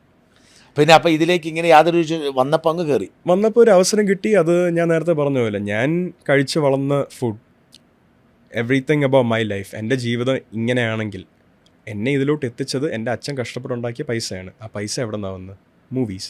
ആ റെസ്പെക്റ്റ് എനിക്ക് ഈ പ്രൊഫഷനോട് എന്നും ഉണ്ട്. അപ്പോൾ അതിലൊരു അവസരം എനിക്ക് വന്നപ്പോൾ, ആദ്യമൊക്കെ വന്നപ്പോൾ എനിക്ക് കോൺഫിഡൻസ് ഇല്ലായിരുന്നു. ഞാൻ 2019 തൊട്ട് വളരെ സട്ടിലായിട്ട് ഓരോരോ സ്ക്രിപ്റ്റ്സ് ഇങ്ങനെ വരുന്നുണ്ടായിരുന്നു, കഥ കേൾക്കാനുള്ള പോലത്തെ. അപ്പോഴൊന്നും ഞാൻ ആസ് എ പേഴ്സൺ അത്ര കോൺഫിഡൻറ്റ് അല്ലായിരുന്നു. ഇപ്പോൾ അച്ഛൻ്റെ മോനായിട്ടാണ് തന്നെ വരാൻ പോകുന്നതെന്ന് എനിക്കറിയാം. I'm still gonna be Suresh Gopi son. Madhav Suresh ആയാലും ഇൻഡസ്ട്രിയിൽ വരുമ്പോൾ സുരേഷ് ഗോപിയുടെ മകനാണ്. അപ്പോൾ ഞാൻ വന്നൊരു സിനിമ ചെയ്യുമ്പോഴത്തേക്കും അതിൻ്റെ നെഗറ്റീവ്സ് എന്തൊക്കെയാവാം. ഞാൻ ഒന്ന് ഹോപ്പോടെ ശരി ഇപ്പം ഞാൻ കുറച്ചെങ്കിലും ആപ്റ്റാണെന്ന് വന്ന് ചെയ്തതിൻ്റെ റിസൾട്ടായിരുന്നു ആൾക്കാർ ഇത്രയും കളിയാക്കിയത്. സോ ഐ തിങ്ക് ഞാൻ നേരത്തെ ചെയ്തിരുന്നെങ്കിൽ ഇതിൻ്റെ അപ്പുറം കേട്ടാനെ. ബട്ട് അങ്ങനെ വന്ന സമയത്ത് എനിക്ക് ചെയ്യണമെന്നല്ലായിരുന്നു. I want to focus on my passion. ഒരു ഫുട്ബോൾ പ്ലെയർ ആവാൻ ഞാൻ മാക്സിമം ശ്രമിച്ചു, പറ്റിയില്ല. I came back. ഇവിടെ ഐ തിങ്ക് ഞാൻ വന്ന സമയത്ത് കോവിഡ് ഔട്ട് ബ്രേക്ക് വന്നിട്ടുള്ള ഫസ്റ്റ് ലോക്ക്ഡൗൺ പീരിയഡ് ആയിരുന്നു. അപ്പം ഞാൻ ഇവിടെ തിരിച്ചു വരിക, ഞാൻ പഠിത്തം കഴിഞ്ഞെത്തുക, എനിക്ക് എൻ്റെ ഡിഗ്രി ഉണ്ട്, എനിക്ക് ഒരു I don't have A job at that point. ഞാൻ UK-ൽ എനിക്ക് ഇൻറ്റേൺഷിപ്പ് എല്ലാം തുടങ്ങാൻ പോകുന്ന സമയത്തായിരുന്നു ഇങ്ങോട്ട് വന്ന്. അപ്പോൾ ഇവിടെ വന്നൊരു വർക്ക് ഇല്ലാത്ത സമയത്ത് ആകുമ്പോഴേക്ക് ഓക്കെ ഇങ്ങനെ ഒരു സിനിമ ഓഫർ വരുന്നു, എനിക്ക് വെറുതെ ഇരിക്കാൻ താല്പര്യമില്ല, I want to do something. അങ്ങനെ വർക്ക് ചെയ്തായിരുന്നു JSK. ഈ JSK അച്ഛനും ഒരുമിച്ച്. അപ്പോൾ അച്ഛൻ്റെ അങ്ങനെ സിനിമ സെറ്റിൽ എങ്ങനെയായിരുന്നു നിങ്ങൾ ഒരുമിച്ച് അഭിനയിക്കുന്ന സമയത്ത്? നമ്മൾ ഒരു സ്ഥലത്തായിരുന്നു രാത്രി പോയി നിൽക്കുന്നത്. നമ്മൾ നിൽക്കുന്ന ഒരു വീട്ടിലായിരുന്നു. പക്ഷേ സെറ്റിൽ പോയി കഴിഞ്ഞാൽ അച്ഛൻ്റെ ഷൂട്ടിംഗ് ടൈമും എൻ്റെ ഷൂട്ടിംഗ് ടൈമും ഒക്കെ പല ദിവസം വേറെ ആയിരുന്നു. നിങ്ങൾ ഒരുമിച്ച് താമസിക്കുന്ന ഒരു സ്ഥലത്തായിരുന്നു. അപ്പം അച്ഛനത് എത്രയൊക്കെയാണെങ്കിലും he prefers having his kids with him. And അങ്ങനെ ഷെഡ്യൂൾ അനുസരിച്ചായിരുന്നു. അങ്ങനെ എല്ലാ സമയവും നമ്മൾ ഒന്നിച്ച് സെറ്റിലായിരുന്നു, അങ്ങനെയൊന്നും അല്ലായിരുന്നു. പിന്നെ അച്ഛനായിട്ട് ഭാഗ്യം കൊണ്ട് I got a few sequences to work with the legend that is Suresh Gopi over there. ഒരു സിനിമ സെറ്റിൽ പോയി വർക്ക് ചെയ്യുമ്പോൾ he's a legend over there. അപ്പോൾ അച്ഛനായിട്ട് വർക്ക് ചെയ്യാൻ ആ ഒരു അവസരം കിട്ടിയാൽ ഐ എം ഓൾവേസ് ഗ്രേറ്റ്ഫുൾ. അച്ഛൻ തന്നെയാണ് എൻ്റെ ആക്ടിങ്ങിനെ ഫസ്റ്റ് ചെയ്യുന്ന ആൾക്കാരും ക്രിട്ടിസൈസ് ചെയ്യുന്നതിന് മുന്നേ എൻ്റെ അഭിനയത്തിനെ ഫസ്റ്റ് കളിയാക്കി പറഞ്ഞ എൻ്റെ അച്ഛൻ തന്നെ. അവിടെ വെച്ച് ഞാൻ ഒരു ഫേഷ്യൽ എക്സ്പ്രഷൻ ഇട്ടതിനെ ഇന്നും എനിക്ക് ഓർമ്മയുണ്ട് ഏത് എക്സ്പ്രഷനാണ് അത് ചെയ്ത്. ഞാൻ നല്ല പേടിച്ചു. അച്ഛൻ്റെ കൂടെ പോയി അഭിനയിച്ച ആദ്യത്തെ സീൻ എന്തോ ആയിരുന്നു. ആക്ച്വലി എൻ്റെ സിനിമ കരിയറിലെ ഫസ്റ്റ് ടേക്ക് ആയിരുന്നു അത്, അച്ഛനുമായിട്ടുള്ള ആ സീനിൽ. അതിലെൻ്റെ എക്സ്പ്രഷനാണ് അച്ഛൻ കളിയാക്കിയത്. അച്ഛൻ ഒരു തിയേറ്റർ വിസിറ്റിന് എന്തോ പോയപ്പോൾ സംസാരിച്ചിങ്ങനെ, അത് ഏതോ ഇൻ്റർവ്യൂവിന് എന്തോ പറഞ്ഞ അച്ഛൻ. അവൻ്റെ ആ എക്സ്പ്രഷൻ കണ്ടപ്പോഴത്തേക്ക് എനിക്ക് ഇതെന്താ ഇങ്ങനെയെന്ന് തോന്നിപ്പോയിരുന്നു. അപ്പം പറഞ്ഞില്ല, അച്ഛൻ കണ്ടു കഴിഞ്ഞാൽ അച്ഛൻ തന്നെ തോന്നിയതാ. പക്ഷെ അച്ഛനത് പറഞ്ഞത് ഐ തിങ്ക് ഒരു തിയേറ്റർ വിസിറ്റിനോ ഇൻ്റർവ്യൂവിനോ എന്തോന്നോ. ഞാനത് അച്ഛൻ്റെ നല്ല കേട്ടത്, അതല്ലാതെ ഞാൻ വീഡിയോ ചർച്ച ചെയ്തിട്ടുണ്ടോ ആ സിനിമ ആ സമയത്ത്? JSKനെ പറ്റി ഇല്ല. അച്ഛൻ കഥ കേട്ടോന്ന് ചോദിച്ചു, ഞാൻ കേട്ടു, ഇഷ്ടപ്പെട്ടു എന്ന് പറഞ്ഞു, അങ്ങനെയാണ് ചെയ്തോളാൻ പറഞ്ഞു. അഗൈൻ അച്ഛൻ ഐ തിങ്ക് അച്ഛൻ ആലോചിക്കുന്ന രീതി എന്താന്ന് പറഞ്ഞാൽ, ഒരു 10 വർഷം കഴിഞ്ഞ് അച്ഛൻ്റെ മനസ്സിലൊരു തോട്ട് വരരുത്, ഞാൻ എൻ്റെ മക്കളെ സ്പൂൺ ഫീഡ് ചെയ്തിട്ട് ഞാൻ ഇവിടെ ഇല്ലാത്തൊരു സിറ്റുവേഷൻ വരുമ്പോഴത്തേക്കും അവർ തനിയെ എന്താവും എന്നുള്ളൊരു പേടി വരാതിരിക്കാൻ നമ്മളെ ഇപ്പോഴേ ഇതിന് ആപ്റ്റാക്കുമെന്നാണ് തോന്നുന്നത്. For his own peace of mind is well, and I don't mind that. പക്ഷേ കുറച്ചും കൂടെ ഇൻവോൾവ് ആയിരുന്നെങ്കിൽ I feel like my career would have been a little easier. My brother's career definitely would have been easier. കാര്യം ഏതൊരർത്ഥത്തിലും എന്നെക്കാട്ടിലും talented ആയ ഒരു ആക്ടറാണ് എൻ്റെ ചേട്ടൻ. മനസ്സിലായി. And he's bin working for 10 years. ചേച്ചിമാർക്ക് സിനിമയുടെ താല്പര്യമൊന്നും ഉണ്ടായിരുന്നില്ല? താല്പര്യമുണ്ട്. വഴിയെ നെക്സ്റ്റ് ഒരു 5 years അവരുടെ പ്ലാൻസ് ഒക്കെ അനുസരിച്ച് എന്താണെന്ന് നമുക്ക് നോക്കാം. If it's meant for them it will come for them. ഈ പഠനകാര്യം, UK പഠനകാര്യം പറഞ്ഞപ്പോൾ എവിടെയാണ് പഠിച്ചത്? ഇവിടെ എവിടെയായിരുന്നു സ്കൂളിൽ പഠിച്ചത്? തിരുവനന്തപുരത്ത്. ഞാൻ ഫസ്റ്റ് തൊട്ട് 10th വരെ ഞാൻ ലെക്കോൾ ചെമ്പൊക്കെ ഇവിടെ ട്രിവാൻഡ്രത്തുള്ള എടവക്കൂടുള്ള സ്കൂളിൽ അവിടെയായിരുന്നു ഞാൻ പഠിച്ചത്. ഞാൻ 11th ഉം 12th പകരം ഞാൻ ഒരു ഫൗണ്ടേഷൻ ഇയറിന് ഓപ്റ്റ് ചെയ്തു. ബാച്ചിലേഴ്സ് ഡിഗ്രിക്ക് മുന്നേ ഒരു 6 month കോഴ്സ് ഫൗണ്ടേഷൻ ഇയർ ആയിട്ട് ഞാൻ നോർത്ത് UKയിലെ ഒരു നോർത്ത് പോയി. ഞാൻ വിത്ത് ഫുട്ബോൾ ആയിരുന്നു, പക്ഷേ എൻ്റെ education was a priority at home. North University തന്നെ, University of Northampton. Yes, University of നോർത്ത് ആംപ്റ്റണിൽ ഞാൻ എൻ്റെ ഫൗണ്ടേഷൻ ചെയ്തു. എന്നിട്ട് ബാച്ചിലേഴ്സ് അവിടെ കണ്ടിന്യൂ ചെയ്യേണ്ടായിരുന്നു. പക്ഷേ എനിക്ക് ആ സമയത്ത് ഫുട്ബോൾ കുറച്ചും കൂടെ ആക്റ്റീവായിട്ട് ലണ്ടനിൽ പോയി പേഴ്സ്യൂ ചെയ്താൽ കൊള്ളാമെന്നുണ്ടായിരുന്നു. And I tried. 16ാമത്തെ വയസ്സിൽ അവിടെ ചെല്ലുന്നത്? 16ാമത്തെ വയസ്സിലാണ് ഞാൻ UK ചെല്ലുന്നത്. ശരി. 16ാമത്തെ UK പോയി ഒറ്റയ്ക്ക് താമസിച്ചു? ഒറ്റയ്ക്കല്ല, 18 വരെ അവിടെ ഗാർഡിയൻസ് വേണം. നമുക്ക് ഒറ്റയ്ക്ക് താമസിക്കാനുള്ള പ്രൊവിഷൻ ഇല്ല. അപ്പോൾ അവിടെ തന്നെ ഹോം സ്റ്റേ പോലെ ചെയ്യും ആൾക്കാർ. അവരുടെ വീട്ടിൽ ഒരു റൂം ഇങ്ങനെ കൊടുക്കും. അങ്ങനെ ഒരുപാട് നല്ല ആൾക്കാർ, അങ്ങനെ 3 ഫാമിലീസ് ഉണ്ടായിരുന്നു. അതിൽ ഒരു ഫാമിലി മലയാളിയായിരുന്നു, പയ്യന്നൂരുള്ള സത്യനാരായണൻ അങ്കിൾ എന്ന് പറഞ്ഞ്. അവരുടെ വീട്ടിലാണ് ആദ്യം താമസിക്കുന്നത്? അതെ, അല്ല, അവരുടെ വീട്ടിലാണ് ഞാൻ 2ാമത് താമസിക്കുന്നത്. ഇതല്ലാതെ ഒരു നൈജീരിയൻ ബ്രിട്ടീഷ് ഫാമിലി ഉണ്ടായിരുന്നു. എനിക്ക് അവരുടെ പേരോ കെനി എന്നായിരുന്നു പേര്, കെനി ബാസി. അല്ല, അതപ്പോൾ അവർ യൂണിവേഴ്സിറ്റി അറേഞ്ച് ചെയ്ത് തന്നോ?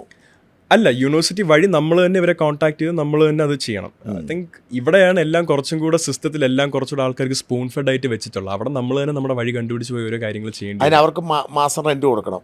അവർക്ക് സാധാരണ നമ്മൾ റെന്റ് കൊടുത്തൊരു സ്ഥലത്ത് നിൽക്കുന്ന പോലെ, പക്ഷേ നമുക്ക് ഒറ്റയ്ക്ക് ഇരിക്കാൻ പറ്റൂല.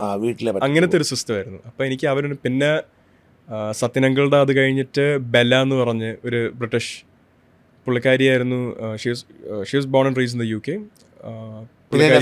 മാറാൻ കാര്യം ഇവിടുന്നോ? അല്ല, സത്യൻ പയ്യന്നൂരുകാരൻ്റെ വീട്ടിൽ. അല്ല, അവരുടെ ഒരു ഇപ്പോൾ UK ലൈഫ് എന്ന് വരുമ്പോൾ നമുക്ക് ഇവിടെ ലെയ്ഡ് ബാക്ക് ആയിട്ടുള്ള ഒരു ലൈഫല്ല. അവരെല്ലാവരും വർക്ക് ചെയ്യുന്നതാണ്, അവർക്ക് അവരുടെ ഫാമിലീസ് ഉണ്ട്. അപ്പോൾ എപ്പോഴും അവർക്ക് ആ ഒരു സ്പേസ് പോലും അവരുടെ, എനിക്ക് തോന്നുന്നു സത്യനങ്കളുടെ ഇൻലോസ് ആ സമയത്ത് വയ്യാതിരിക്കുമായിരുന്നു. So they had to come. ഞാൻ ആ റൂമായിരുന്നു യൂസ് ചെയ്തുകൊണ്ടിരുന്നത്. സോ ഹി ടോൾഡ് മീ, 2 മാസം മുന്നേ അറിയിച്ചു ഇങ്ങനെ അവർ വരുന്നുണ്ട്, സ്ഥലം നോക്കണമെന്നൊക്കെ പറഞ്ഞായിരുന്നു. It's very normal. നമ്മൾക്ക് ഇതിന് ഇപ്പോൾ അയ്യോ എന്നെ ചവിട്ടി പുറത്താക്കിയല്ലേ എന്ന് ആലോചിച്ചിട്ട് കാര്യമില്ല.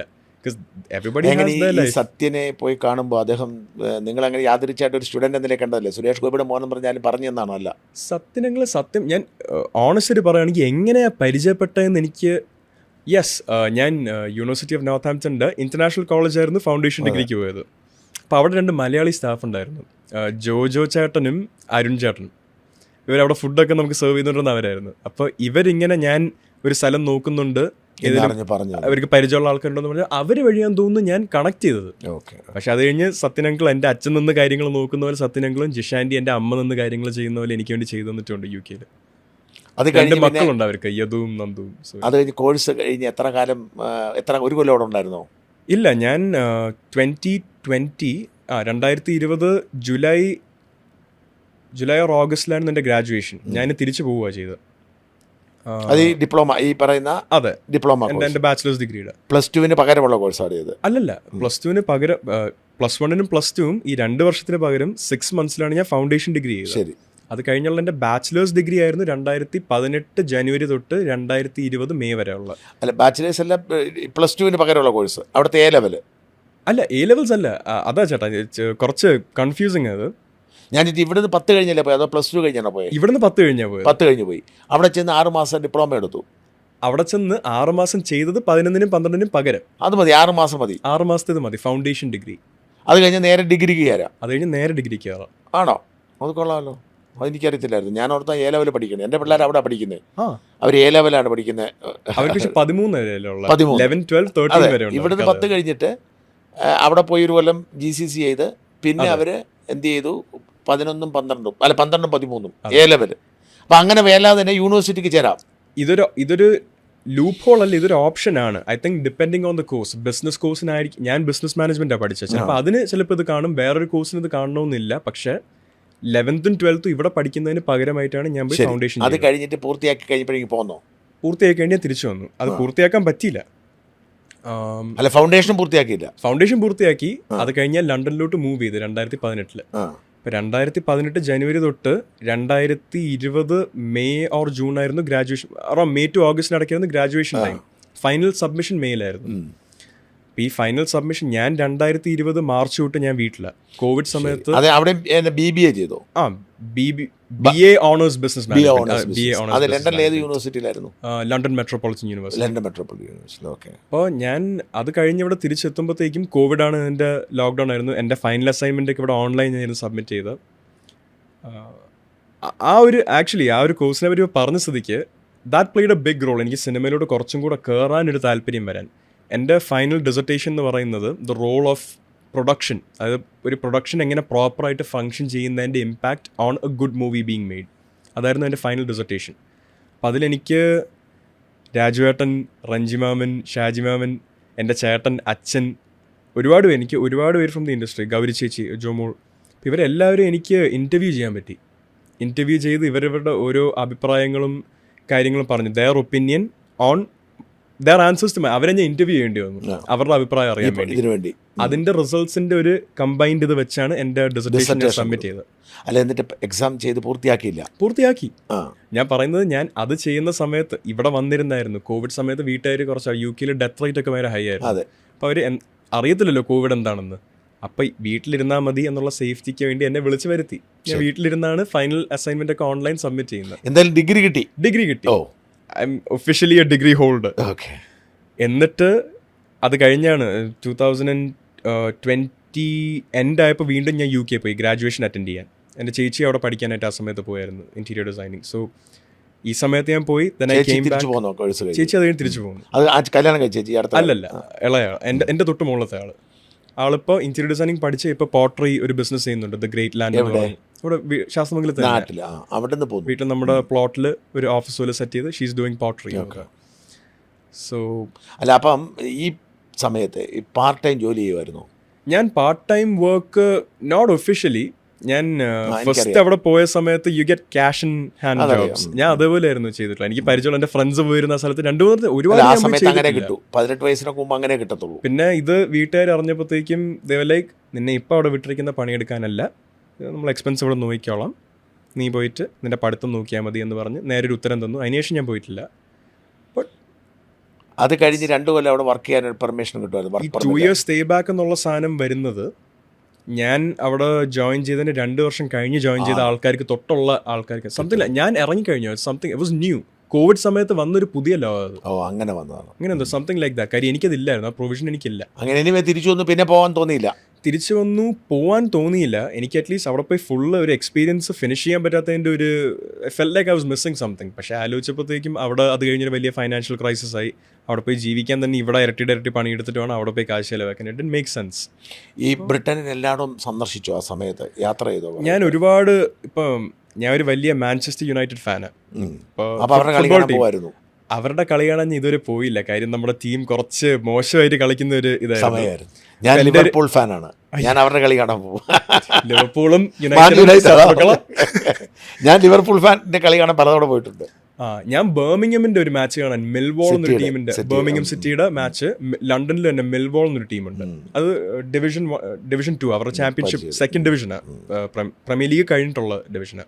അവരുടെ ഒരു മാച്ച് കാണാൻ അവിടെ ബർമിംഗമിന്റെ ഫാൻസ് കുറെ പേര് ഞാൻ നിൽക്കുന്ന സ്റ്റുഡന്റ് അക്കോമഡേഷൻ ലാസ്റ്റ് ലണ്ടനിൽ പോയ സമയത്ത് അവിടെ നിൽക്കുന്നവരായിരുന്നു. അപ്പോൾ അവരായിട്ടൊരു മാച്ചിന് പ്രോപ്പർ ഈ അൾട്രാസിന്റെ ബഹളം വെക്കുന്ന ഫാൻസിന്റെ ഇടയ്ക്ക് പോയി ഇരിക്കാൻ പറ്റി എനിക്ക്.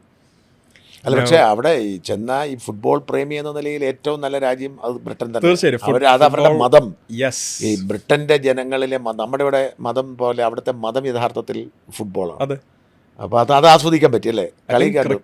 ക്രിക്കറ്റ് ഇപ്പോൾ കണ്ടുപിടിച്ചത് ഇംഗ്ലീഷുകാരെന്ന് പറയുന്നു, പക്ഷേ ക്രിക്കറ്റിനെക്കാട്ടിലും വില ഉള്ളത് ഫുട്ബോളിനാണ് ഇംഗ്ലണ്ടിൽ. കാര്യം it's more of a religion over that. ടീംസിന് വേണ്ടി ആൾക്കാർ തമ്മിൽ വഴക്കിടുന്ന കാണണം. പിന്നെ സന്ദർശിക്കാൻ പോയ എവിടെയെങ്കിലും മറ്റു സ്ഥലങ്ങൾ അങ്ങനെ ഒരുപാട് ട്രാവൽ ചെയ്തില്ല ഞാൻ. I think I went to Bath എന്നൊരു സ്ഥലമുണ്ട്. ബാത്തിൽ ഞാൻ എൻ്റെ ഫ്രണ്ട്സ് ആയിട്ട് ഒരു ട്രെയിൻ എടുത്ത് പോയി. നമ്മൾ ഓവർനൈറ്റ് ഫുൾ അവിടെ കറങ്ങി കിടന്നിട്ട് അടുത്ത മോർണിംഗ് ട്രെയിൻ എടുത്തിട്ട് തിരിച്ചു. സ്കോട്ട്ലൻഡും പോയിട്ടില്ല. ഞാൻ ഒരുപാട് ട്രാവൽ ചെയ്തില്ല. ഞാൻ എത്ര വർഷം? 3 വർഷം. ഞാൻ എല്ലാം കൂടെ 4 വർഷം അവിടെ ഉണ്ടായിരുന്നു. എന്നിട്ട് സ്കോട്ട്ലൻഡൊന്നും പോയില്ല. അത് ഇപ്പോൾ ആക്ച്വൽ റീസൺ പറയാനാണെങ്കിൽ ഞാൻ വീണ്ടും ട്രോള് വരുത്തി വെക്കാനുള്ളൊരു കാര്യമായിരിക്കും. Mental health is real. നമുക്കിപ്പോൾ എല്ലാ നല്ല സാഹചര്യം ഉള്ള ഒരാൾക്കും ഡിപ്രഷനിലോട്ട് പോകുന്നതിന് ഒരു തെറ്റുമില്ല. അതേപോലെ ഡിപ്രഷനിൽ ക്ലിനിക്കലി പോയ ഒരാളാണ് ഞാൻ. ക്ലിനിക്കലി ഡയഗ്നോസ് ഡിപ്രഷൻ ഉള്ളതാണ് എനിക്ക്. കാര്യം എന്താണെന്ന് എനിക്കറിയത്തില്ല, ബട്ട് ഇറ്റ് ഹാപ്പൻസ്. ബയോളജിക്ക് നമ്മളിപ്പോൾ നമ്മളെ തന്നെ ഒരു പരിധി കൂടുതൽ റെസ്പെക്ട് ചെയ്യാതെ ബിഹേവ് ചെയ്യും. നമ്മൾ സെൽഫ് റെസ്പെക്ട് കളഞ്ഞ് നിൽക്കേണ്ട സാഹചര്യം. നമ്മളെ ബോഡിയെ നമ്മൾ തന്നെ മെൻ്റലി ഹേർട്ട് ചെയ്തുകൊണ്ടിരുന്ന ഒരു പരിധി കഴിയുമ്പോഴത്തേക്കും നമ്മുടെ ബോഡി നമ്മൾ തിരിച്ച് കെയർ ചെയ്യാൻ തുടങ്ങത്തില്ല. ഇത് പറയുമ്പോൾ ഇത് കേൾക്കുന്ന ഒരു 10-5 ആൾക്കാർക്കെങ്കിലും കളിയാക്കാൻ തോന്നും, പക്ഷേ mental health is very real. അല്ല, അതേപോലെ ഞാൻ ചോദിച്ചു 4 കൊല്ലം ഉണ്ടായിരുന്നപ്പോൾ വീട്ടിൽ നിന്ന് അച്ഛൻ പണം തരുമായിരുന്നല്ലോ വേണമെങ്കിൽ. ഉണ്ട്, പക്ഷേ ആ പണം പൈസ അല്ലല്ല, ഒരിക്കലും അല്ല. അച്ഛൻ തന്നെയാണ് നോക്കിയത് എല്ലാ കാര്യങ്ങളും. പക്ഷേ എനിക്ക് പുറത്തിറങ്ങി പോകാനും തോന്നണ്ടേ. അതായത് ഇത്രയും ഒരു അവസരം കിട്ടിയിട്ടും നമുക്കൊരു ബെഡിൽ നിന്ന് പുറത്തിറങ്ങാൻ പറ്റാത്തൊരവസ്ഥയുണ്ട്. ഒരു റോബോട്ടിക് ലൈഫ് പോലെ ലിവ് ചെയ്യുന്ന ഒരു ഫംഗ്ഷനിലോട്ട്. എനിക്ക് 3 നേരം ഭക്ഷണം കിട്ടുന്നുണ്ട്. I have a roof over my head. എന്താവശ്യം വന്നാലും വിളിക്കാൻ എൻ്റെ പാരൻസ് ഉണ്ട്. എന്ത് സഹായം ചെയ്യണമെങ്കിലും അവരുണ്ട്. എൻ്റെ പ്രശ്നമല്ല ലോകത്തെ ഏറ്റവും വലിയ പ്രശ്നം. പക്ഷേ അന്ന് ഞാൻ അനുഭവിച്ച എൻ്റെ പ്രശ്നം എനിക്ക് ഭയങ്കര റിയൽ ആയിരുന്നു. ആ ഒരു മാനസികാവസ്ഥയുടെ കാരണം എന്താ? ഒറ്റപ്പെടൽ തോന്നിയോ? ആരുമില്ലെന്ന് തോന്നിയോ? കുറച്ച് എവിടെയൊക്കെയോ, പക്ഷെ എല്ലാവരും ഉണ്ടായിരുന്നു. എന്നാൽ തോന്നിപ്പോകുന്ന എനിക്കൊന്ന് ഐസൊലേറ്റഡ് അവിടെ ഇരിക്കുക. എനിക്കൊന്ന് നാട്ടിൽ നന്നായി ജീവിച്ചതുകൊണ്ടും നല്ല എല്ലാ പരിവാരങ്ങളോടും ജീവിച്ചതുകൊണ്ട് അവിടെ ഒന്ന് ഒറ്റപ്പെട്ടതിൻ്റെ ഇതായിരിക്കുമോ? അല്ല, എനിക്ക് തോന്നുന്നു അവിടുത്തെ എൻ്റെ കംഫർട്ടും ഇവിടുത്തെ എൻ്റെ കംഫർട്ടും എല്ലാം ഏകദേശം ഒരേപോലെ ആയിരുന്നു. അച്ഛനായാലും ഫിനോം പേഴ്സണലി അങ്ങനെ ഒരു ലക്ഷറിയസ് ലൈഫിൻ്റെ ആളല്ല അച്ഛൻ. നമ്മുടെ വീടും we live A good life, but it's modest. നമ്മുടെ ഗ്രൗണ്ടിങ് എന്ന് പറയുന്ന മോഡസ്റ്റ് തന്നെ. തിരിച്ചു വരാൻ തോന്നിയില്ല അവിടെ പോയിട്ട്? പിന്നെ എന്നാ വേണ്ട പോന്നേക്കാൻ തോന്നിയില്ല? അല്ല, എനിക്ക് അത് അതിനേക്കാട്ടിലും ഒരു വലിയ അച്ഛനോട് ചെയ്യുന്നൊരു തെറ്റായിട്ട് തോന്നും. ഐ വാസ് ലൈക്ക്, ഇല്ല, ഞാൻ എങ്ങനെയായാലും if I am coming back ഇത് തീർത്തിട്ട് ഞാൻ വരത്തുള്ളൂ, അല്ലെ ഞാൻ വരാത്തൊരവസ്ഥയാണ്. ഈ പഠിക്കാൻ അവിടെ വിടാൻ തീരുമാനിച്ചത് ആരുടെ ഐഡിയ? മൈ ഐഡിയ ആണോ? ഞാൻ ചോദിച്ചു, അച്ഛനും അമ്മയും സപ്പോർട്ട് ചെയ്തു. എനിക്ക് പോകണമായിരുന്നു. I want to pursue football. ഞാൻ ഒരു 16 ആയപ്പോൾ എനിക്കറിയാം, ഓക്കെ, ഇതാണ് ഒരു ടീമിലോട്ട് കയറാനുള്ള last age group. I need to go എന്നുള്ളൊരു കോളിംഗ് എനിക്ക് വന്നു. I tried and failed. Okay, അപ്പോൾ എന്തായാലും ഇനി ഇംഗ്ലണ്ട് ഒരു സന്ദർശനം ബാക്കി കിടക്കുകയാണ്. തീർച്ചയായും ഒന്നുകൂടെ പോകണം. ഞാൻ 5 വർഷമായി പോയിട്ട്. ഒരു സിനിമാ നടനായിട്ട് അവിടെ ഒരു പരിപാടിക്ക് എന്തെങ്കിലും വരാൻ പറ്റണം. അതെ. അത് മാത്രമല്ല, അവിടുത്തെ ഏറ്റവും പ്രധാനപ്പെട്ട കാര്യം എന്താണെന്ന് വെച്ചാൽ, ഞാൻ ചെയ്യുന്നത്, ഞാനിപ്പം 2 ദിവസമായുള്ളൂ, മിനിഞ്ഞാന്നാണ് വന്നത്. ഞാൻ ലണ്ടനിലായിരുന്നു 10 ദിവസം. ഞാൻ ഹീത്രോ എയർപോർട്ടിൽ പോയി ഇറങ്ങും. അവിടുന്ന് ഒരു വണ്ടി വാടകയ്ക്ക് എടുക്കും. ആ വണ്ടിയും കൊണ്ട് അങ്ങ് പോകും. കാണേണ്ടിടത്തൊക്കെ കാണേണ്ടവരെ കാണും, സംസാരിക്കേണ്ടത് പോകും, താമസിക്കും. തിരിച്ച് എയർപോർട്ടിൽ കൊണ്ട് വണ്ടി കൊടുത്തിട്ട് ഞാനിങ്ങനെ പോരും. ഇതാണ് എൻ്റെ. ഇത്തവണ ഞാൻ 10 ദിവസം ഈ വണ്ടി എടുത്ത് ഞാൻ കറങ്ങി. സ്കോട്ട്ലൻഡിലൂടെയൊക്കെയുള്ള യാത്രയൊക്കെ അത് വണ്ടി എടുത്തു പോകണം. നമ്മൾ സ്കോട്ട്ലൻഡിലെ യാത്രയൊന്നും നമുക്ക് ജീവിതത്തിൽ മറക്കാൻ പറ്റത്തില്ല. അത്ര മനോഹരമാണ്. അതെന്ന് പറഞ്ഞാൽ 4 കൊല്ലം അവിടെ താമസിച്ചിട്ട് പോയില്ലെങ്കിൽ സങ്കടമാണ്. എൻ്റെ ചേച്ചി പോയായിരുന്നു. എൻ്റെ ചേച്ചി അവിടെ 3 years ഉണ്ടായിരുന്നു. ചേച്ചി യൂറോപ്പ് മൊത്തം ട്രാവൽ ചെയ്തായിരുന്നു. യൂറോപ്പ് മൊത്തം. ബട്ട് എനിക്ക് if I was in A different space at that time. ആ മാനസികാവസ്ഥ ഒന്ന് മാറിയോ? ആ ഒരു നേരത്തെ ഉണ്ടായിരുന്ന ആ മാനസികാവസ്ഥേൻ്റെ ബെറ്റർ ടൈംസും ഞാൻ ഈ റീസെൻറ്റ് പാസ്റ്റിൽ അനുഭവിച്ചിട്ടുണ്ട്. അതേ മാനസികാവസ്ഥയിലെ വേഴ്സ് കാര്യങ്ങളും ഞാൻ ഈ ഒരു റീസെൻറ്റ് പാസ്റ്റിൽ അനുഭവിച്ചിട്ടുണ്ട്. കളിയാക്കൽ എന്നല്ല, ഈ കളിയാക്കൽ കാരണം ഉണ്ടാകുന്ന, ഇപ്പോൾ നമ്മളെപ്പറ്റി വെറുതെ പോകുന്ന ഒരാളൊരു കളിയാക്കി പറഞ്ഞു കഴിഞ്ഞാൽ നമുക്ക് കൊള്ളത്തില്ല. പക്ഷേ അറ്റ്ലീസ്റ്റ് നമുക്ക് എവിടെയെങ്കിലും വെച്ച് കുഞ്ഞിലോട്ട് കാണുന്ന ആരെങ്കിലുമൊക്കെയാണ് ഈ പറയുന്നതെങ്കിൽ, അല്ലെങ്കിൽ നമ്മളെപ്പറ്റി ഒരു കാര്യം പറയുമ്പോഴത്തേക്ക് അത് അവർ പറയുമ്പോൾ ഒരു ആക്യൂസേഷൻ അല്ല, ഒരു സ്റ്റേറ്റ്മെൻറ്റ് പോലെയാവും. അത് ആൾക്കാർ വിശ്വസിക്കാൻ നടക്കും. ഇപ്പോൾ വെറുതെ ഒരാളെപ്പറ്റി ചുമ്മാ പറഞ്ഞു നടക്കാൻ പാടില്ല. ഇങ്ങനത്തെ കാര്യങ്ങൾ ആലോചിക്കുമ്പോൾ പൊതുവേ നമ്മൾ അഡ്മയർ ചെയ്ത് വളർന്ന ആൾക്കാരുടെ ഓരോ സത്യങ്ങളിങ്ങനെ അറിയുമ്പോഴത്തേക്കും വരുന്ന ദാറ്റ് ഡിസപ്പോയിൻമെൻറ്റ് യു ഹാവ്. അങ്ങനെ എല്ലാം വന്ന് നമ്മളൊരു പരിധിക്കുള്ളിൽ നമ്പാവും അത്. I think that's what adulting is. ഞാനിപ്പോൾ അത് അനുഭവിച്ച് വരുന്നേ ഉള്ളൂ. നമ്മളൊരു പരിധിക്കുള്ളിൽ കാര്യങ്ങൾ കണ്ട് ഇങ്ങനെയാണല്ലേ ശരി എന്ന് പറഞ്ഞ് വിടുന്ന ഒരു സ്റ്റേജാണ് സത്യങ്ങൾ തിരിച്ചറിയുന്ന ഒരു സ്റ്റേജായിട്ട് I think I am becoming an adult at this point in my life. So I feel. അല്ല, അപ്പം ഈ അച്ഛനുമായിട്ടുള്ള ബന്ധം എങ്ങനെ? ഒരു സുഹൃത്താണോ അതോ അച്ഛൻ മാത്രം? ഒരു കഴിഞ്ഞൊരു 2 വർഷമായിട്ട് ഐ തിങ്ക് 2-3 വർഷമായിട്ട് അച്ഛൻ ഇങ്ങോട്ടൊരു സുഹൃത്താവാൻ നോക്കുന്നുണ്ട്. ഒരു അച്ഛനിൽ നിന്ന് ഒരു സുഹൃത്തും കൂടെ ആവാൻ. ഐ തിങ്ക് നമ്മൾ ഇപ്പോൾ എനിക്ക് 26 വയസ്സായി, എൻ്റെ ചേട്ടന് 32 വയസ്സാണ്, 33 ദിസ് ഇയർ. സോ ആൺമക്കളായിട്ടും പെൺമക്കൾ ചേച്ചിമാർ നമ്മുടെ ഇടയ്ക്കുള്ള, so you can guess their age ഏത് റേഞ്ച് ആയിരിക്കും. അപ്പോൾ ഈ ഒരു പ്രായത്തിൽ അച്ഛൻ might feel the need to connect with us more as adults than as his kids. അതിൻ്റെ ഒരു ചേഞ്ച് കുറച്ച് എനിക്ക് ഡെഫിനറ്റ്ലി കാണാനുണ്ട് അച്ഛനിൽ. അമ്മയായിട്ടും എൻ്റെ ഇൻട്രാക്ഷൻസ് ഒക്കെ കഴിഞ്ഞൊരു 10 വർഷമായിട്ട് വേറൊരു രീതിയിലാണ് ഇപ്പോൾ. As a not a bad thing, it's levelled up. അങ്ങനെ നമ്മുടെ പ്രായവും അംഗീകരിച്ചാണ് അവർ നമ്മളെ ട്രീറ്റ് ചെയ്യുന്നത്. സോ അതിൻ്റെ ഒരു അച്ഛൻ ഇപ്പോൾ കൂടുതൽ തിരക്കായില്ലേ? പണ്ട് സിനിമയിലായിരുന്നു തിരക്ക്, ഇപ്പം സിനിമയും രാഷ്ട്രീയം കൂടെ അതിനേക്കാൾ തിരക്കായില്ലേ? ഇപ്പോഴാണ് തിരക്കാണോ? നേരെ സിനിമയിലായിരുന്നു എപ്പോഴും തിരക്കാല്ലേ? ഒരു ജനറൽ ലെവൽ ഓഫ് തിരക്കാണ്. എനിക്കത് ഇതാണോ കൂടുതൽ അതാണോ കൂടുതൽ എന്ന് ചോദിച്ചാൽ തീർച്ചയായിട്ടും ഇത് തന്നെ ആയിരിക്കും. കാര്യം അച്ഛനിപ്പോൾ സിനിമയും ചെയ്യുന്നുണ്ട്, he's also working as a minister. അപ്പോൾ സമയം എന്തായാലും ഇപ്പോൾ കുറവേ അച്ഛനുള്ളൂ. പക്ഷേ അച്ഛൻ at least I felt like he was a ലിൽ ഹാപ്പിയോ, അതായത് കുറച്ചുകൂടി മെൻറ്റൽ പീസ് ഉണ്ടായിരുന്നു. സിനിമ മാത്രമായിരുന്നു. അപ്പോൾ സിനിമയ്ക്ക് സിനിമയുടേതായ തലവേദനകളുണ്ട്. പക്ഷേ this I feel like he is trying to do a lot of good. പക്ഷേ ആരും തിരിച്ചറിയാത്തതിൻ്റെ ആ ഒരു വിഷമം കുറച്ച് ഉണ്ട്. ബട്ട് അഗൈൻ അച്ഛൻ്റെ ഉദ്ദേശം കറക്റ്റാണ്. അച്ഛൻ ചെയ്യുന്ന കാര്യങ്ങൾ ശരിയാണെങ്കിൽ ഞാനായിട്ടിത് പറയേണ്ട ആവശ്യം പോലും ഇല്ല. 5 വർഷമോ 10 വർഷം കഴിയുമ്പോൾ എന്തെങ്കിലും ഒരു പോയിന്റിൽ ആൾക്കാർ ഇത് തിരിച്ചറിഞ്ഞിരിക്കും. അച്ഛനുമായിട്ട് എങ്ങനെ സമയം സ്പെൻഡ് ചെയ്യാൻ നിങ്ങൾക്ക് കിട്ടാറുള്ളത് എങ്ങനെയാണ്? ഇപ്പോൾ ചെറുപ്പം മുതൽ എടുത്തു കഴിഞ്ഞാൽ അങ്ങനെ സമയം കിട്ടാറ്? അച്ഛൻ അങ്ങനെ ഒരു 3 ദിവസത്തിൽ കൂടുതൽ ഞാൻ വീട്ടിൽ പോലും ഈ ഒരു കഴിഞ്ഞ 5 വർഷം നിൽക്കുന്ന കണ്ടിട്ടില്ല. മാക്സിമം ഒരു 4 days മാക്സിമം 1 വീക്കൊന്നും ഇല്ല. Like never 3-4-5 days. ഇതിൽ കൂടുതലൊന്നും ഒരിക്കലും അച്ഛൻ അടുപ്പിച്ചൊരുത്തി നിൽക്കുന്നത് കണ്ടിട്ടില്ല. അവിടെ ഉണ്ടെങ്കിലും തിരക്കായിരിക്കും, ഇവിടെ തിരക്കായിരിക്കും. ഹീസ് ഓൺ ഫോൺ മോർണിംഗ് തൊട്ട്. ചില സമയത്ത് ഞാൻ രാത്രി 11-11:30 അച്ഛനെ മരുന്ന് കൊണ്ട് കൊടുക്കാൻ പോകുമ്പോഴായിരിക്കും കാണുന്നത്. He's got blood pressure related issues, അങ്ങനെയൊക്കെ ഏജ് റിലേറ്റഡ് ഇഷ്യൂസ് ഉണ്ട്. അതൊന്നും മനസ്സിലാക്കിയതാണ് ആൾക്കാരോടൊന്ന് പറയുന്നതും. But again normal. ബട്ട് പോകുമ്പോഴത്തേക്ക് ഞാൻ കാണും ഓരോ ഫോണിലിരുന്ന് ഡൽഹിയിലെ അവസാനം ഈ ആൾക്കാർക്ക് ഇവിടെ വരാനുള്ള എന്തെങ്കിലും പരിപാടി. എനിക്ക് അറിയാത്ത കാര്യങ്ങൾ പോയില്ല. പക്ഷേ ഇതിരുന്ന് കേൾക്കുമ്പോൾ തന്നെ നമ്മൾ കാലിക്കും ഇതായിരിക്കും ഞാൻ ഒരു ദിവസം ഫുള്ള് ചെയ്യാൻ പോകുന്ന കാര്യങ്ങൾ. ഇത് ചെയ്ത് കഴിഞ്ഞാൽ എനിക്ക് തലവേദന എടുക്കും. അച്ഛനത് 1 മണിക്കൂറായിരിക്കും ഒരു ദിവസത്തിൽ ചെയ്യുന്നത്. അപ്പോഴാണ് നമുക്കൊരു ഇതാണല്ലേ ജീവിതം. If anything he's earned my respect more as an adult. ഒരു അഡൾട്ടായ ഒരു ഇൻഡിവിജ്വൽ എൻ്റെ അച്ഛനല്ല, ഒരു മനുഷ്യന് കൊടുക്കുന്ന റെസ്പെക്റ്റ് അച്ഛൻ സെപ്പറേറ്റായിട്ട് ഏൺ ചെയ്ത് കഴിഞ്ഞു. Because of how committed he is to everything he does. തലവേദനയുണ്ട്, ആരോഗ്യത്തിന് ഇഷ്യൂസ് ഉണ്ട്, എന്നാലും സ്വന്തം കാര്യം മറന്ന് ഇതെൻ്റെ ജോലിയാണ്, ഇത് ഞാൻ ചെയ്തേ പറ്റുമെന്ന് പറഞ്ഞ് ചെയ്യുന്നൊരു വ്യക്തിയാണ് എൻ്റെ അച്ഛൻ. അച്ഛൻ രാഷ്ട്രീയത്തിലേക്ക് പോകണ്ടെന്ന് തോന്നിയിട്ടുണ്ടോ? ഈ നാട്ടിലായോണ്ട്. അത് നാട്ടുകാരെ അല്ല ഞാൻ പറയുന്നത്. നമുക്ക് നമ്മുടെ നാട്ടുകാരുടെ അഭിപ്രായം എന്ന് പറഞ്ഞ് ഒരു 10% ആൾക്കാരാണ് ഇൻസ്റ്റഗ്രാമും ഇതാണ് 100% ആൾക്കാരുടെ അഭിപ്രായം എന്ന് പറഞ്ഞ് പറയുന്ന ഒരു 10% ഉണ്ട്. ഈ 10% ആൾക്കാരും റിയലൈസ് ചെയ്യേണ്ട ഒരു കാര്യം എന്ന് പറഞ്ഞാൽ അവരും മനുഷ്യരാണ്. അവരുടെ അഭിപ്രായം ചിലപ്പോൾ തെറ്റാം, അവരുടെ വിശ്വാസങ്ങൾ ചിലപ്പോൾ തെറ്റിയേക്കാം. ഇവർ പക്ഷേ അങ്ങനെയല്ല, നമ്മൾ വിശ്വസിക്കുന്നതാണ് എന്നും ശരി എന്ന് പറഞ്ഞ് ഇപ്പോൾ the clear agenda against BJP politically പറഞ്ഞു പോകാൻ പറ്റുന്നില്ല. But I think with one thing I M gonna use the word religion. ഏറ്റവും കൂടുതൽ കളിയാക്കൽ കിട്ടിയിട്ടുള്ളൊരു പാർട്ടിയല്ലേ BJP. ഹിന്ദുക്കളെ യൂസ് ചെയ്യുന്നു എന്ന് പറയുന്നതിൽ ഞാൻ ഒരു last week I think maybe going off topic sir, പക്ഷേ ലാസ്റ്റ് വീക്ക് ഞാൻ ഇവിടെ കോസ് കോഫി എന്നൊരു റെസ്റ്റോറൻറ്റിൽ I'm having one of my favourite meals, a beef സ്റ്റേക്ക്.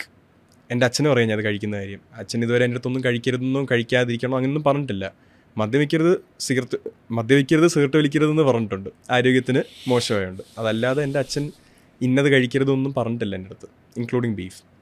ഞാൻ ഇത് കഴിച്ചുകൊണ്ടിരുന്ന സമയത്ത് എൻ്റെ ചേച്ചിയും ചേച്ചിയുടെ ഫ്രണ്ട്സും വേറൊരു ടേബിൾ അപ്പുറത്തിരിക്കുക, എൻ്റെ കസിൻ്റെ ഒരു ഫ്രണ്ടും എൻ്റെ കൂടെ ഇരിക്കുക. എൻ്റെ തൊട്ട് ഈ ഒരു ഡിസ്റ്റൻസിലുള്ള ടേബിളിൽ അപ്പുറത്തിരുന്ന് 2 ആൾക്കാരിരിക്കുക. അതിലൊരാൾ മറ്റേ ആളുടെ അടുത്ത് എനിക്കിങ്ങനെ ഓബിയസ്ലി കേൾക്കാം BJP beef BJP beef beef ഇങ്ങനെ കാണിക്കുക. ഞാൻ കഴിച്ചുകൊണ്ടിരിക്കുന്ന കളിയാക്കി പറയുക. എനിക്ക് ഒരു റെസ്റ്റോറൻറ്റിൽ പോയി സമാധാനമായിട്ട് എനിക്ക് ഇഷ്ടമുള്ളൊരു ഭക്ഷണം കഴിക്കാൻ പോലുള്ള സ്പേസ് ഈ നാട്ടിലില്ലെന്ന് പറഞ്ഞാൽ ഇറ്റ്സ് പത്തറ്റിക്. നമ്മുടെ നാട്ടുകാർ ഇപ്പോൾ പൊതുവെ ഏറ്റവും കൂടുതൽ ലിറ്ററസി ഉള്ള അമംഗ് ദി ഇന്ത്യൻ പോപ്പുലേഷൻ ഏറ്റവും കൂടുതൽ ലിറ്ററസി ഉള്ളത് കേരളക്കാർക്കല്ലേ, മലയാളികൾക്കല്ലേ.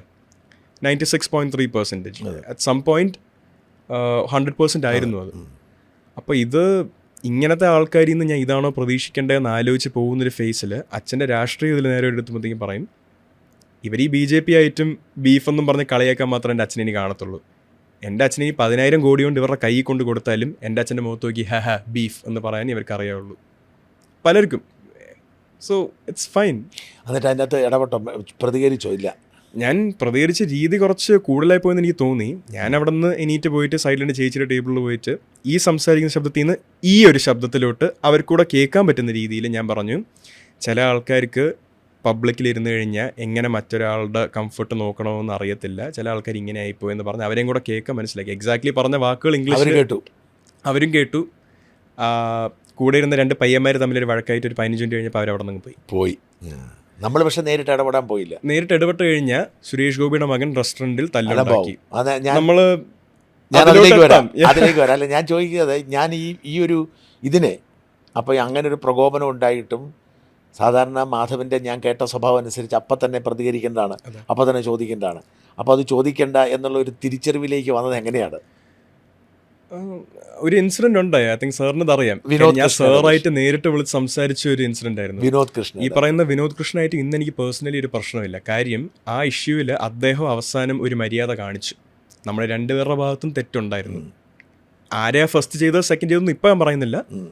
നമ്മുടെ 2 പേരുടെ ഭാഗത്തും അവസാനമായപ്പോൾ തെറ്റുണ്ടായിരുന്നു. അത് അംഗീകരിച്ചൊരു കോംപ്രമൈസിലെത്തിയതാണ്. അതിനുശേഷം അവിടെ നടന്നത് രാഷ്ട്രീയമായിരുന്നു. It was politics and I shouldn't have been involved in that. എൻ്റെ അച്ഛനോടുള്ള എതിർപ്പ് അവിടെ വേറൊരു പാർട്ടിയോട് അലിജൻസ് ഉള്ള ഒരു പോലീസുകാരൻ കാണിച്ച പോലെ എനിക്ക് തോന്നിയുള്ളൂ. അതങ്ങനെ തോന്നാനുള്ള റൈറ്റ് എന്നെ GP കയറ്റിക്കൊണ്ട് പോയി. വിനോദ് കൃഷ്ണ സാറിനെ GP കയറ്റിക്കൊണ്ട് കൊണ്ടുപോയില്ല. അദ്ദേഹത്തിൻ്റെ ഡ്രൈവ് ചെയ്ത് വരാനാണ് പറഞ്ഞത്. അവിടെ ഒരു റോഡിൽ ഇഷ്യൂ ഉണ്ടായത് അദ്ദേഹത്തിനും അറിയാം. He was using the phone while driving. അപ്പോൾ അദ്ദേഹത്തിനും അറിയാം ഞാൻ അവിടെ സൈഡിൽ കൂടെ പോയിട്ട് വണ്ടി നിർത്തി എന്താ പറഞ്ഞതെന്നും അദ്ദേഹത്തിന് അറിയാം. ഫോൺ യൂസ് ചെയ്ത് ഡ്രൈവ് ചെയ്യായിരുന്നു പുള്ളി.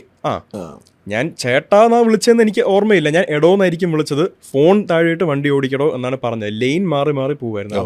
അദ്ദേഹം ഓവർ സ്പീഡ് അല്ലായിരുന്നു, ഞാനും ഓവർ സ്പീഡ് അല്ലായിരുന്നു. വളരെ പതുക്കെയുള്ള സ്പീഡിലാണ് ഇങ്ങനത്തെ ഒരു സിലി ഡ്രൈവിംഗ് ഒന്നും എനിക്ക് തോന്നിയത്. അദ്ദേഹം എന്നോട് തിരിച്ചു പറഞ്ഞ ഫോൺ താഴെയിടാൻ സൗകര്യമില്ല, താൻ തൻ്റെ പണി നോക്കി പോകാൻ. അങ്ങനെയാണ് തർക്കം. ഞാൻ വണ്ടി അദ്ദേഹത്തിന് മുന്നിൽ പോയി നിർത്തിയിട്ട് ഞാൻ പുറത്തിറങ്ങിപ്പോയി പറഞ്ഞു. അപ്പോഴും അടിയും ബഹളവും ഒന്നുമില്ല. ചേട്ടാ കുടുംബസ്വത്തൊന്നും അല്ലല്ലോ എഴുതരാൻ ചോദിച്ചത്, ഫോണൊന്ന് താഴെയിട്ട് വണ്ടി ഓടിക്കാനല്ലേ പറഞ്ഞത് മര്യാദയ്ക്ക്, അതിനെന്താ എത്ര പ്രശ്നം എന്ന് പറഞ്ഞപ്പോൾ അദ്ദേഹം താനാദ്യം വണ്ടി ഒതുക്കിയിടും, നമുക്ക് സംസാരിച്ചിട്ട് പോകാം എന്നിങ്ങനെ കുറച്ച് ടോൺ അദ്ദേഹത്തിൻ്റെ റൈസായി. ഞാൻ വണ്ടി ഒതുക്കിയിടാൻ വേണ്ടി അങ്ങോട്ട് പോകുന്നു. വണ്ടി ഒതുക്കി പാർക്ക് ചെയ്ത സെക്കൻഡ് എൻ്റെ വിൻഷീൽഡിൽ ഒരു കൈ വന്ന് അടിക്കുന്നതാണ് ഞാൻ കണ്ടത്. വിൻഷീൽഡ് എന്ന് പറയുമ്പോൾ ഫ്രണ്ടിലത്തെ ഗ്ലാസ് ഒരു പട്ടയെന്നൊരു അടിയാണ് ഞാൻ കേട്ടത്. അത് ആ ഗ്ലാസ് പൊട്ടിപ്പോയിരുന്നെങ്കിൽ നഷ്ടം എനിക്ക്. നല്ലൊരു അടിയായിരുന്നു അടിച്ചത്, അദ്ദേഹത്തിനും അറിയാതെ.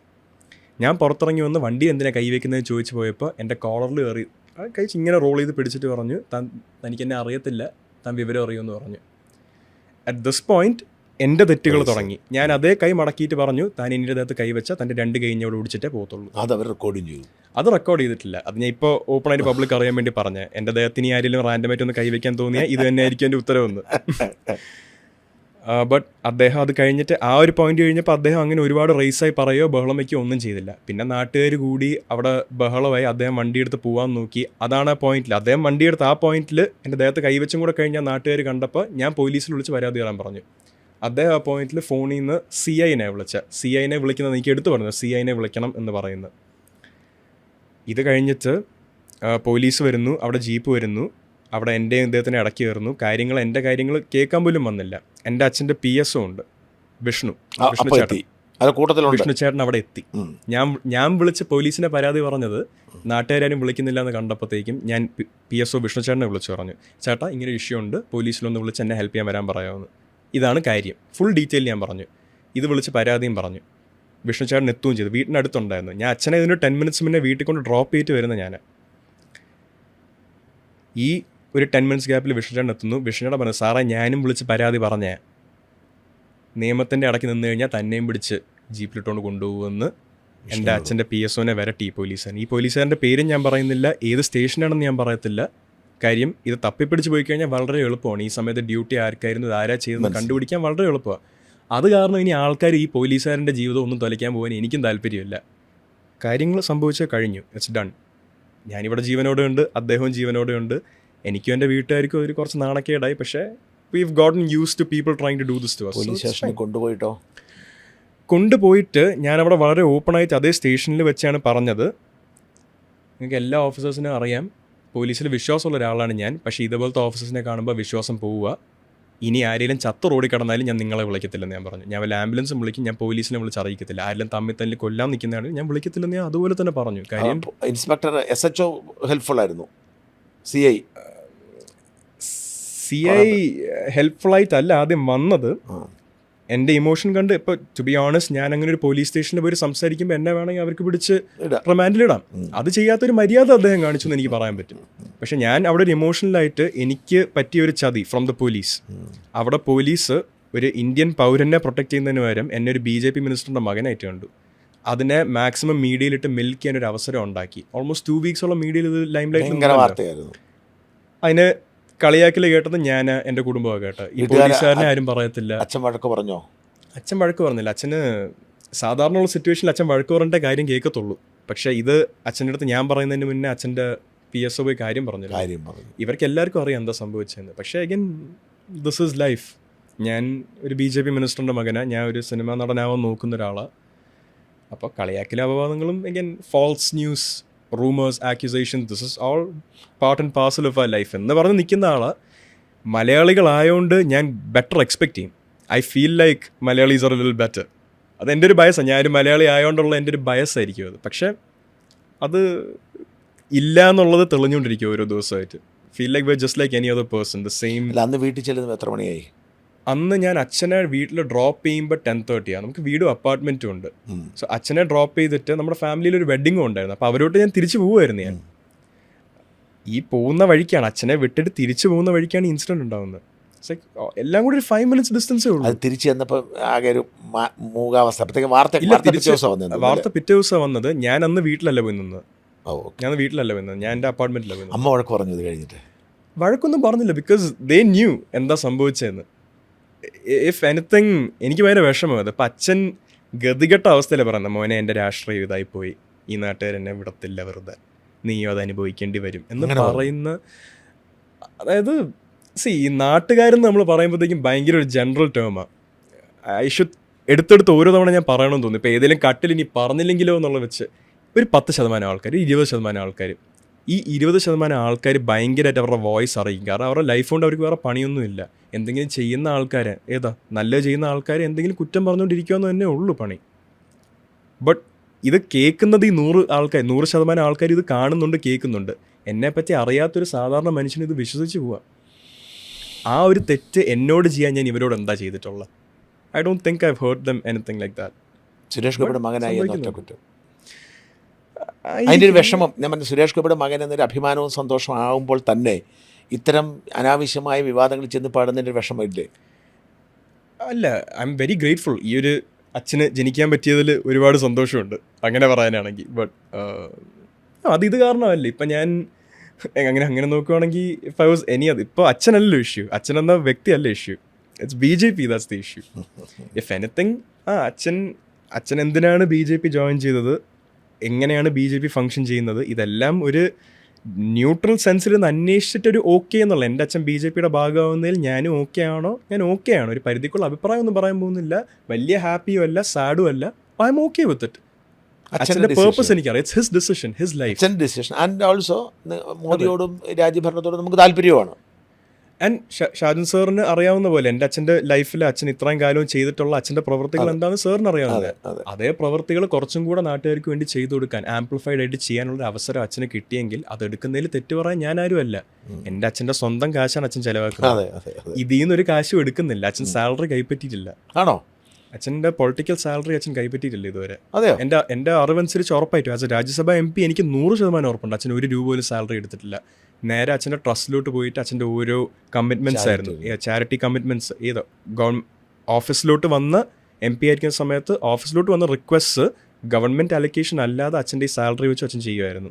അച്ഛൻ്റെ സിനിമ ആ സമയത്ത് I think he did 1 or 2 movies ആ കാലഘട്ടത്തിൽ.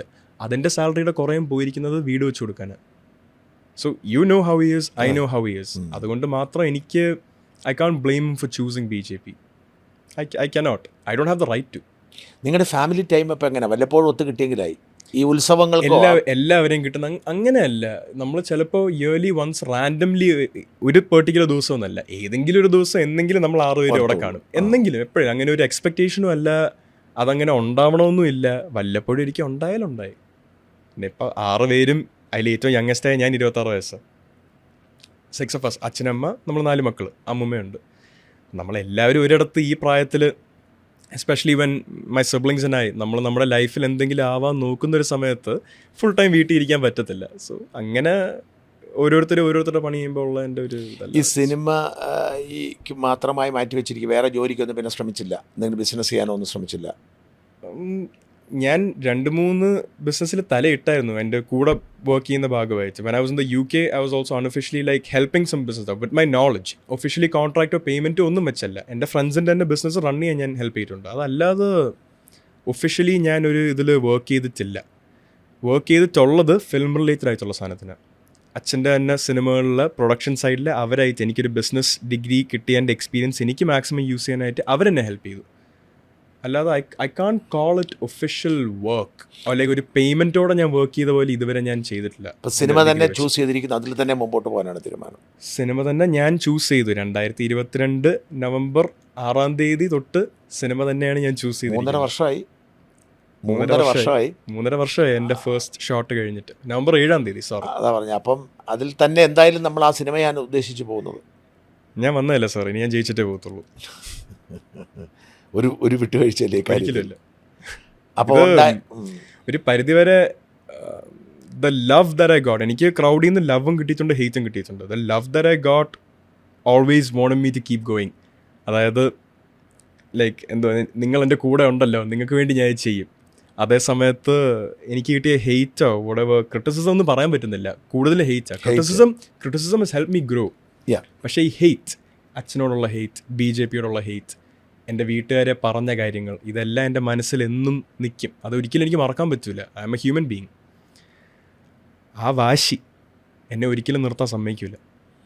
അമ്മയുടെ റോളെന്ന് പറഞ്ഞേ നിങ്ങളുടെ മൊത്തം എല്ലാവരുടെയും ജീവിതത്തിൽ. കാരണം അച്ഛനൊരു തിരക്ക് പിടിച്ചപ്പോൾ ഒരു സൂപ്പർ സ്റ്റാറിൻ്റെ ഭാര്യയാണ്, അത് കഴിഞ്ഞങ്ങോട്ട് ഒരിക്കലും അസ്തമിക്കാത്ത തിരക്ക്, മക്കൾ, അമ്മയുടെ റോൾ എന്താണ്?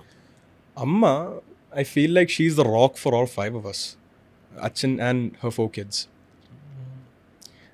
അമ്മയാണെന്ന് തോന്നുന്നു. നമുക്ക് എന്ത്, ഇപ്പോൾ നമ്മൾ 6 പേരെ എടുത്താലും ആരായിരിക്കും സെയിം ഒരു കോൺവെർസേഷൻ കേട്ട് ലാസ്റ്റ് ദേഷ്യപ്പെടാൻ പോകുന്നത്? അത് അമ്മയായിരിക്കും. അമ്മയ്ക്ക് തൊട്ട് മുന്നേ എൻ്റെ തൊട്ട് മുകളിലത്തെ ചേച്ചിയായിരിക്കും. സോ നമ്മളെല്ലാവരും കുറച്ച് ഇമോഷണൽ ബീയിങ്സ് ആണ്. We get hurt fast, we get happy fast, we get sad fast. അപ്പോൾ some people are like that. And അമ്മയാണ് ഇതിൽ ഇടയ്ക്ക് എനിക്കൊന്ന് ഇമോഷണലി കുറച്ചും കൂടെ ന്യൂട്രൽ ആയിട്ടുള്ള ഒരാൾ. ഇപ്പം എന്ത് പ്രശ്നം ഉണ്ടായാലും എന്ത് സന്തോഷം ഉണ്ടായാലും അമ്മയ്ക്കൊരു ന്യൂട്രൽ, ഈ ഒരു എക്സ്പ്രഷൻ, ഷീ റാഷണലൈസസ് തിങ്സ്. അതിൽ എന്താണ് ആ ഇഷ്യൂ, എന്താണ് ആ ഇഷ്യൂ, എങ്ങനെ ഫിക്സ് ചെയ്യും, അതിൽ മാത്രം ഫോക്കസ് ചെയ്ത് ഇമോഷൻ മാറ്റി വെച്ച് പ്രവർത്തിക്കുന്നൊരു വ്യക്തിയാണ് അമ്മ. അമ്മയ്ക്ക് ഇമോഷണലാവാമെങ്കിൽ അമ്മയുടെ 20ാം വയസ്സിലാണ് അമ്മയുടെ ഫസ്റ്റ് ബോണിനെ നഷ്ടപ്പെടുന്നത്. 20 വയസ്സുള്ളൊരു സ്ത്രീ ലോസ്റ്റ് ഹെർ ചൈൽഡ്, ലക്ഷ്മി ചേച്ചി. എനിക്ക് വല്ലതും സംഭവിച്ചു കഴിഞ്ഞാൽ I don't think I'd be here. And if my parents as a collective showed that strength, എൻ്റെ അമ്മ at that age showed that strength. അച്ഛനന്ന് 30s, അമ്മ 20. That's commendable. ആ ഒരു ഇൻഡിവിജ്വൽ 20ാം വയസ്സിൽ അത്രയും മനക്കെട്ടി കാണിച്ച് വീണ്ടും 4 മക്കളുണ്ട് ഇപ്പോൾ. She is the reason this family is held together, the glue of the family. അപ്പോൾ എനിക്ക് അമ്മയെ പറ്റി പറയാൻ അത്രേ ഉള്ളൂ. I think that should speak about Har as much. കുടുംബത്തിലെ ഏറ്റവും മൂത്ത ചേച്ചി ആവേണ്ടതായിരുന്നു ലക്ഷ്മി. അതെ. അപ്പോൾ ഈ ലക്ഷ്മിയുടെ മരണം അച്ഛനെപ്പോഴും എല്ലായിടത്തും വളരെ വൈകാരികമായി പറയാറുണ്ട്. ഈ അടുത്ത കാലത്തിൻ്റെ വിവാദങ്ങളിലൊക്കെ അച്ഛൻ എല്ലാ ഈ പെൺകുട്ടികളെയും ലക്ഷ്മിയെ പോലെ കാണുന്നെന്ന് പറയുന്ന ഒരു സംഭവമുണ്ട്. ഈ ലക്ഷ്മി നിങ്ങളുടെ വീട്ടിലും എങ്ങനെയാണ് ലക്ഷ്മിയുടെ ഇടപെടൽ? നിങ്ങളുടെ വീട്ടിലെ ഒരു കുടുംബ ബന്ധങ്ങൾക്കിടയിലോ അല്ലെങ്കിൽ അവിടുത്തെ ഒരു മൊമെൻറ്റ്സിനെ എങ്ങനെയാണ് ലക്ഷ്മി ബാധിക്കുന്നത്? അത് ഇപ്പൊ ചേച്ചി ഒരിക്കലും നിങ്ങൾ ആരും കണ്ടിട്ടില്ലെന്ന് ഓർക്കണം. നമ്മൾ ആരും കണ്ടിട്ടില്ല, പിള്ളേരാരും. നമ്മൾ ചേട്ടൻ തുടങ്ങി ചേച്ചിമാരും ഞാനും ആരും കണ്ടിട്ടില്ല ചേച്ചിയെ, ലക്ഷ്മി ചേച്ചിയെ. പക്ഷേ ലുക്ക് വൈസ് ഏറ്റവും സിമിലാരിറ്റി ഉള്ള എൻ്റെ തൊട്ട് മുകളിലത്തെ ആളാണ്, ഭാവനിയായിട്ടാണ് ഏറ്റവും കൂടുതൽ സിമിലാരിറ്റി ഉള്ളതെന്ന് പറഞ്ഞു കേട്ടിട്ടുണ്ട്. പിന്നെ ഓരോ കഥകൾ, ചേച്ചിയെ പറ്റി ഓരോ കഥകളാണ് എനിക്ക് അറിയാവുന്നത്. അച്ഛനും അമ്മയും പറയുന്ന കഥ. അതെ, എപ്പോഴും പറയും എൻ്റെ ചേച്ചി ഇവിടെ ഉണ്ടായി, നമ്മുടെ 4 പേരുന്ന് പറയുന്നത്, എൻ്റെ ചേച്ചി ഇവിടെ ഉണ്ടായിരുന്നെങ്കിൽ നിങ്ങളൊക്കെ വരട്ടി കറക്റ്റ് നിർത്തിയാനേ എന്ന് പറയുന്നത്. അതല്ലാതെ that's just a humorous conversation over there. അല്ലാതെ ചേച്ചി is not an active conversation. Of course ഉണ്ടായിരുന്നെങ്കിൽ എന്നൊരാഗ്രഹമുണ്ട്. എനിക്കിപ്പോൾ ചേട്ടനാണ് ഏറ്റവും മൂത്തത്, അതൊരു ചേച്ചി ആയിരുന്നെങ്കിൽ എങ്ങനെ ആയിരുന്നാണ്, ഇങ്ങനെയൊക്കെ തോട്ട്സ് എൻ്റെ മനസ്സിലുള്ള. അല്ലാതെ എനിക്ക് ആ ഒരു ഇമോഷണൽ കണക്ട് ആ ഇൻഡിവിജ്വൽ ആയിട്ടില്ല. മനസ്സിലാവും. അങ്ങനെ പക്ഷെ വീട്ടിലൊരു കഥാപാത്രമാണ് ഇപ്പോഴും. തീർച്ചയായിട്ടും നിങ്ങളുടെ മക്കൾ 5 പേരാണെന്നുള്ള ഫീൽ നിങ്ങൾക്ക്. She will always be my first sibling. എത്രയൊക്കെ ഞാൻ കണ്ടാലും ഇല്ലെങ്കിലും എൻ്റെ ഫസ്റ്റ് സിബ്ലിംഗ് ചേച്ചിയാണ്, ലക്ഷ്മി ചേച്ചി തന്നെയാണ്. സോ ഈ വിനോദ് കൃഷ്ണമായിട്ടുള്ള വിഷയം ആണ് അല്ലേ മറ്റേ ആ ഈ കോഫി കഴിച്ചപ്പോൾ അതിന് പ്രകോപിപ്പിക്കാൻ പ്രതികരിക്കേണ്ട തീരുമാനിക്കാനുള്ള ഒരു കാരണം? ആ കഫേയിൽ പോയിട്ട് ഫുഡ് കഴിച്ച സമയത്ത് അതെ, ആ ഇഷ്യൂലോട്ട് ഫിനിഷ് ചെയ്തെത്തിയില്ലല്ലോ. അപ്പം അത് കഴിഞ്ഞ് ഇവർ വന്ന് ജീപ്പ് കയറ്റിക്കൊണ്ട് പോയി സ്റ്റേഷനിലോട്ട് എത്തി. ഈ സംസാരം എല്ലാം കഴിഞ്ഞ് അടുത്ത ദിവസം മീഡിയ റിപ്പോർട്ടിൽ ഞാൻ ഉറക്കത്തിൽ നിന്നീറ്റ് വായിക്കുന്നത് വിനോദ് കൃഷ്ണ സംസാരിക്കുന്നതിൻ്റെ ചാനലിൽ കാണുന്നത്. അദ്ദേഹം വേറെ ഏതോ ഒരു കഥ ഇവിടെ പറഞ്ഞു. ഞാൻ ശരി, എല്ലാവരും ഞങ്ങളൊക്കെ വിളിച്ചിരുന്നു. അറിയാം, അത് പിന്നെ കള്ളന്മാർക്കാണല്ലോ ആദ്യമേ വിളിച്ച് സൈഡ് ക്ലിയർ ചെയ്യേണ്ടത്. എനിക്ക് എൻ്റെ ഭാഗത്ത് സത്യം മിണ്ടാതിരുന്നു. എഗൈൻ കുഴപ്പമില്ല, അദ്ദേഹത്തിന് ഒരു പൊളിറ്റിക്കൽ കരിയർ ഉണ്ട്, അത് പ്രൊട്ടക്ട് ചെയ്യാൻ വേണ്ടി ചെയ്തതാവാം. ശരി, സാരമില്ല, ഞാൻ വിട്ടുകൊടുത്തെല്ലാം പോയി. ഇപ്പോൾ രാഷ്ട്രീയമൊക്കെ നിർത്തി അദ്ദേഹം. അയ്യോ, പാർട്ടിയിൽ നിന്ന് അദ്ദേഹം രാജിവെച്ച് പോക്ക് ചെയ്തു. പോട്ടെ. എനിക്ക് ആരും അങ്ങനെ മോശമായി കാണണമെന്ന് ആഗ്രഹമുള്ള ആൾ, എന്നെ ദ്രോഹിച്ച ആൾ നന്നായി വരണമെന്ന് ആഗ്രഹിക്കുന്ന ഒരാളാണ് ഞാൻ. ബിക്കോസ് ഒരാൾ ഉള്ളിൽ നിന്ന് അവർ ഹാപ്പി ആണെങ്കിൽ അവർക്ക് വേറൊരാളോട് നന്നായി പെരുമാറാൻ പറ്റും. നമ്മൾ ഉള്ളിൽ മിസറബിൾ ആണെങ്കിൽ നമ്മൾ ഒരിക്കലും വേറൊരാളോട് മര്യാദയ്ക്ക് നമുക്ക് പെരുമാറാൻ പറ്റില്ല. എല്ലാ മനുഷ്യരും ഒന്ന് സന്തോഷമാവണമെന്ന് ആഗ്രഹിക്കുന്ന ആളാണ് ഞാൻ. എന്നിട്ട് പിറ്റേ ദിവസം ഈ പത്രമല്ല, ന്യൂസ് ചാനൽസിൽ ഇത് വന്നു. എടുത്തു പറയാം, എന്നെ ഏഷ്യാനെറ്റ് ന്യൂസിൽ നിന്ന് വിളിച്ചു. അവരുടെ ഡെസ്കിൽ നിന്ന് കോൾസ് വരുമല്ലോ, എനിക്ക് എങ്ങനെ കൃത്യം അറിയത്തില്ല. അവരുടെ ലൈവ് റെക്കോർഡിംഗ് ആയിട്ട് തോന്നിയില്ല. ഞാൻ പറയുന്ന റെക്കോർഡ് ചെയ്തിട്ട് പിന്നെ അവർ കേൾപ്പിക്കാനായിട്ടുള്ള സാധനമായിട്ട് എനിക്ക് തോന്നിയത്. ഇത് വിളിച്ചിട്ട് എൻ്റെ അടുത്ത് ഫസ്റ്റ് തന്നെ അവർ വിളിച്ചിട്ട് നിങ്ങൾക്ക് എന്താ പറയാനുള്ളത്? ഞാൻ പറഞ്ഞു എനിക്കെന്താ പറയുള്ളൂ, നിങ്ങൾക്ക് പറയാനുള്ള എൻ്റെ ഓൾറെഡി പറഞ്ഞു കഴിഞ്ഞല്ലോ, ഇനി എന്തിനാ എന്നെ വിളിച്ച് ചോദിക്കുന്നത് പറഞ്ഞപ്പോഴത്തേക്കും കൂടുതൽ ഡയലോഗ് ഒന്നും അടിക്കേണ്ട, കാര്യം പറയേണ്ട അങ്ങ് പറഞ്ഞിട്ട് വരും. എന്നോട് തിരിച്ചെടുത്ത് ഇങ്ങോട്ട് പറഞ്ഞു. സോ ഇങ്ങനെയൊക്കെ മനുഷ്യരുള്ള ലോകമാണ്. ഇതൊക്കെ കേട്ടിട്ട് ഞാനിപ്പോൾ അവിടെ റിയാക്ഷൻ കൊടുത്ത താൻ ബോഡോ എന്ന് പറഞ്ഞു കഴിഞ്ഞാൽ അതിൻ്റെ ബാക്കി വരാൻ പോകുന്ന സെൻറ്റൻസ് ഒട്ടും കേൾക്കാൻ സുഖമുള്ള കാര്യമായിരിക്കില്ല. പക്ഷെ അത് പറയുമ്പോൾ ഇത് മാത്രമേ പുറത്തു വരത്തുള്ളൂ. അങ്ങനെ ആയിരിക്കും അവർ റിപ്പോർട്ട് ചെയ്തത്. അങ്ങനെയായിരിക്കും. മാധവ് സുരേഷ് ഏഷ്യാനെറ്റിൻ്റെ പ്രവർത്തകനോട് മോശമായി സംസാരിച്ചു എന്നൊരു വലിയൊരു ഹെഡ്ലൈനും വെച്ച് അടുത്ത 4 ദിവസത്തെ വാർത്തയും അവരുടെ TRP ഞാൻ എന്തിനാ കൂട്ടി കൊടുക്കുന്നത്? അവർ വേറെ ആരെങ്കിലും ചതിച്ച് TRP ഉണ്ടാക്കിക്കോട്ടെ. മിണ്ടിയില്ല.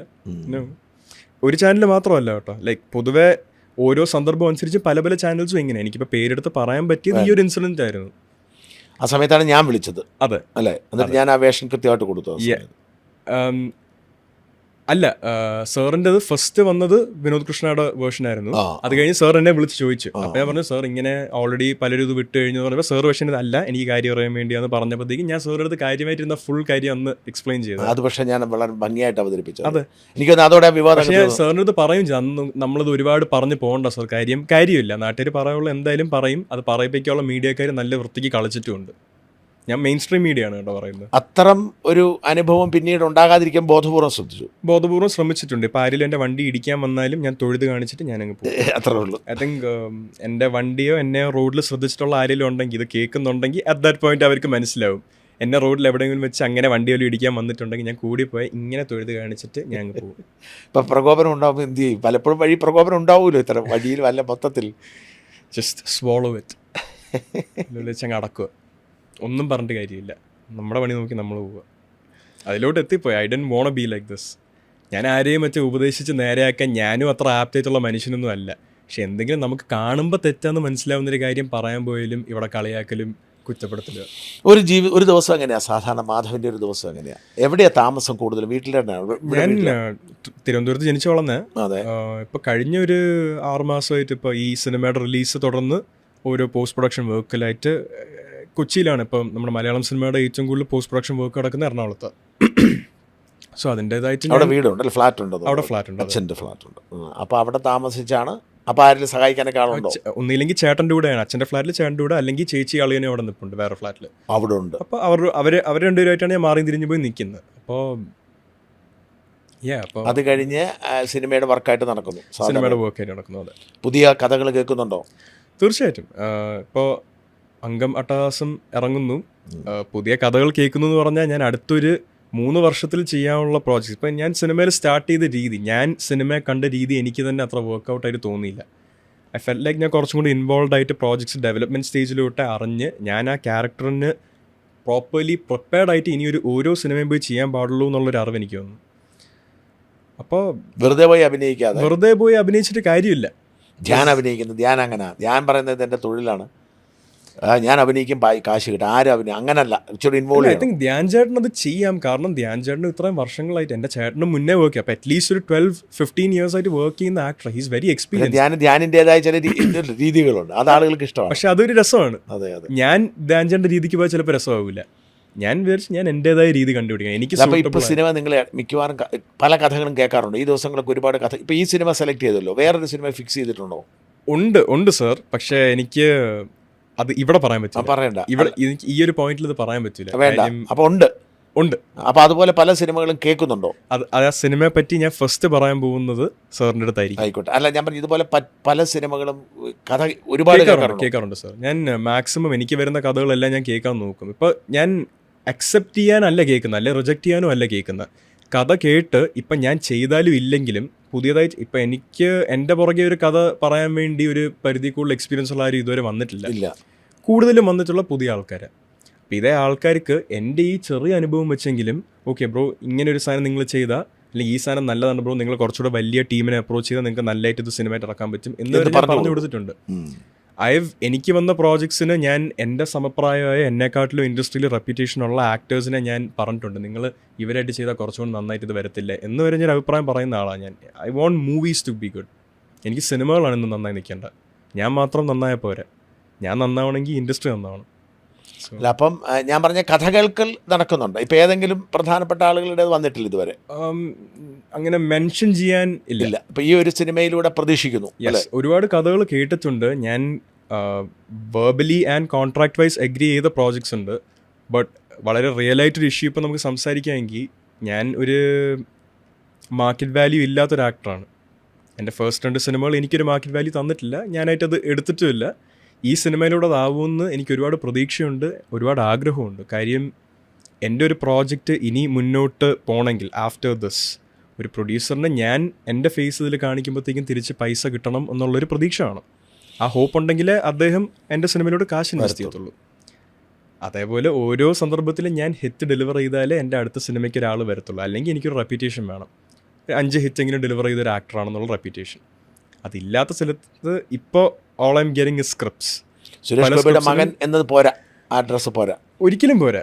മേ ബി ഇവിടെ വർക്ക്ഡ് ഇൻ അദർ ഇൻഡസ്ട്രി, ഇവിടെ അത് പോരാ. This is the Malayalam film industry. U earn every single meal you get over here. ഞാൻ തീർച്ചയായും വിശ്വസിക്കും Malayalam industry is special. Because ഇവിടെ ഒരു നെപ്പട്ടിസവും നടക്കൂല, നടക്കേണ്ട ആവശ്യമില്ല. എനിക്കത് വേണമെന്നല്ല, അത് നടക്കൂല. അപ്പോൾ എത്രയൊക്കെ എന്നെ നെപ്പോന്ന് വിളിക്കുന്നോ, just say that statement is senseless. കാര്യം ഇത് മലയാളം ഇൻഡസ്ട്രിയാണ്, ഇവിടെ നടക്കൂല. പ്രേക്ഷകർ തന്നെയാണ് തീരുമാനിക്കുന്നത് ആര് നിൽക്കും ആര് പോകുമെന്ന്. ഐ തിങ്ക് അത്രയും ഒരു കൺട്രോളുള്ള ഇൻഡസ്ട്രി വേറെ ഇല്ല. ബോളിവുഡിലൊക്കെ ഐ ഫീൽ ലൈക്ക് ആൾക്കാരെ പുഷ് ചെയ്യേണ്ട അജണ്ടയിൽ പുഷ് ചെയ്ത് കഴിഞ്ഞാൽ സ്വീകരിക്കും. മലയാളത്തിൽ യു ഹാവ് ടു പെർഫോം. ഞാൻ ആകെ ചോദിക്കുന്നത് ദ പ്ലാറ്റ്ഫോം ടു ലേൺ, സമയം ഒന്ന് പഠിക്കാൻ. ഒരു 3 വർഷത്തിൽ നിങ്ങൾ എൻ്റെ സിനിമ കാണുമ്പോൾ എന്തെങ്കിലും ചേഞ്ച് ഞാൻ കാണിച്ചില്ലെങ്കിൽ okay fine, you don't have to say I am good.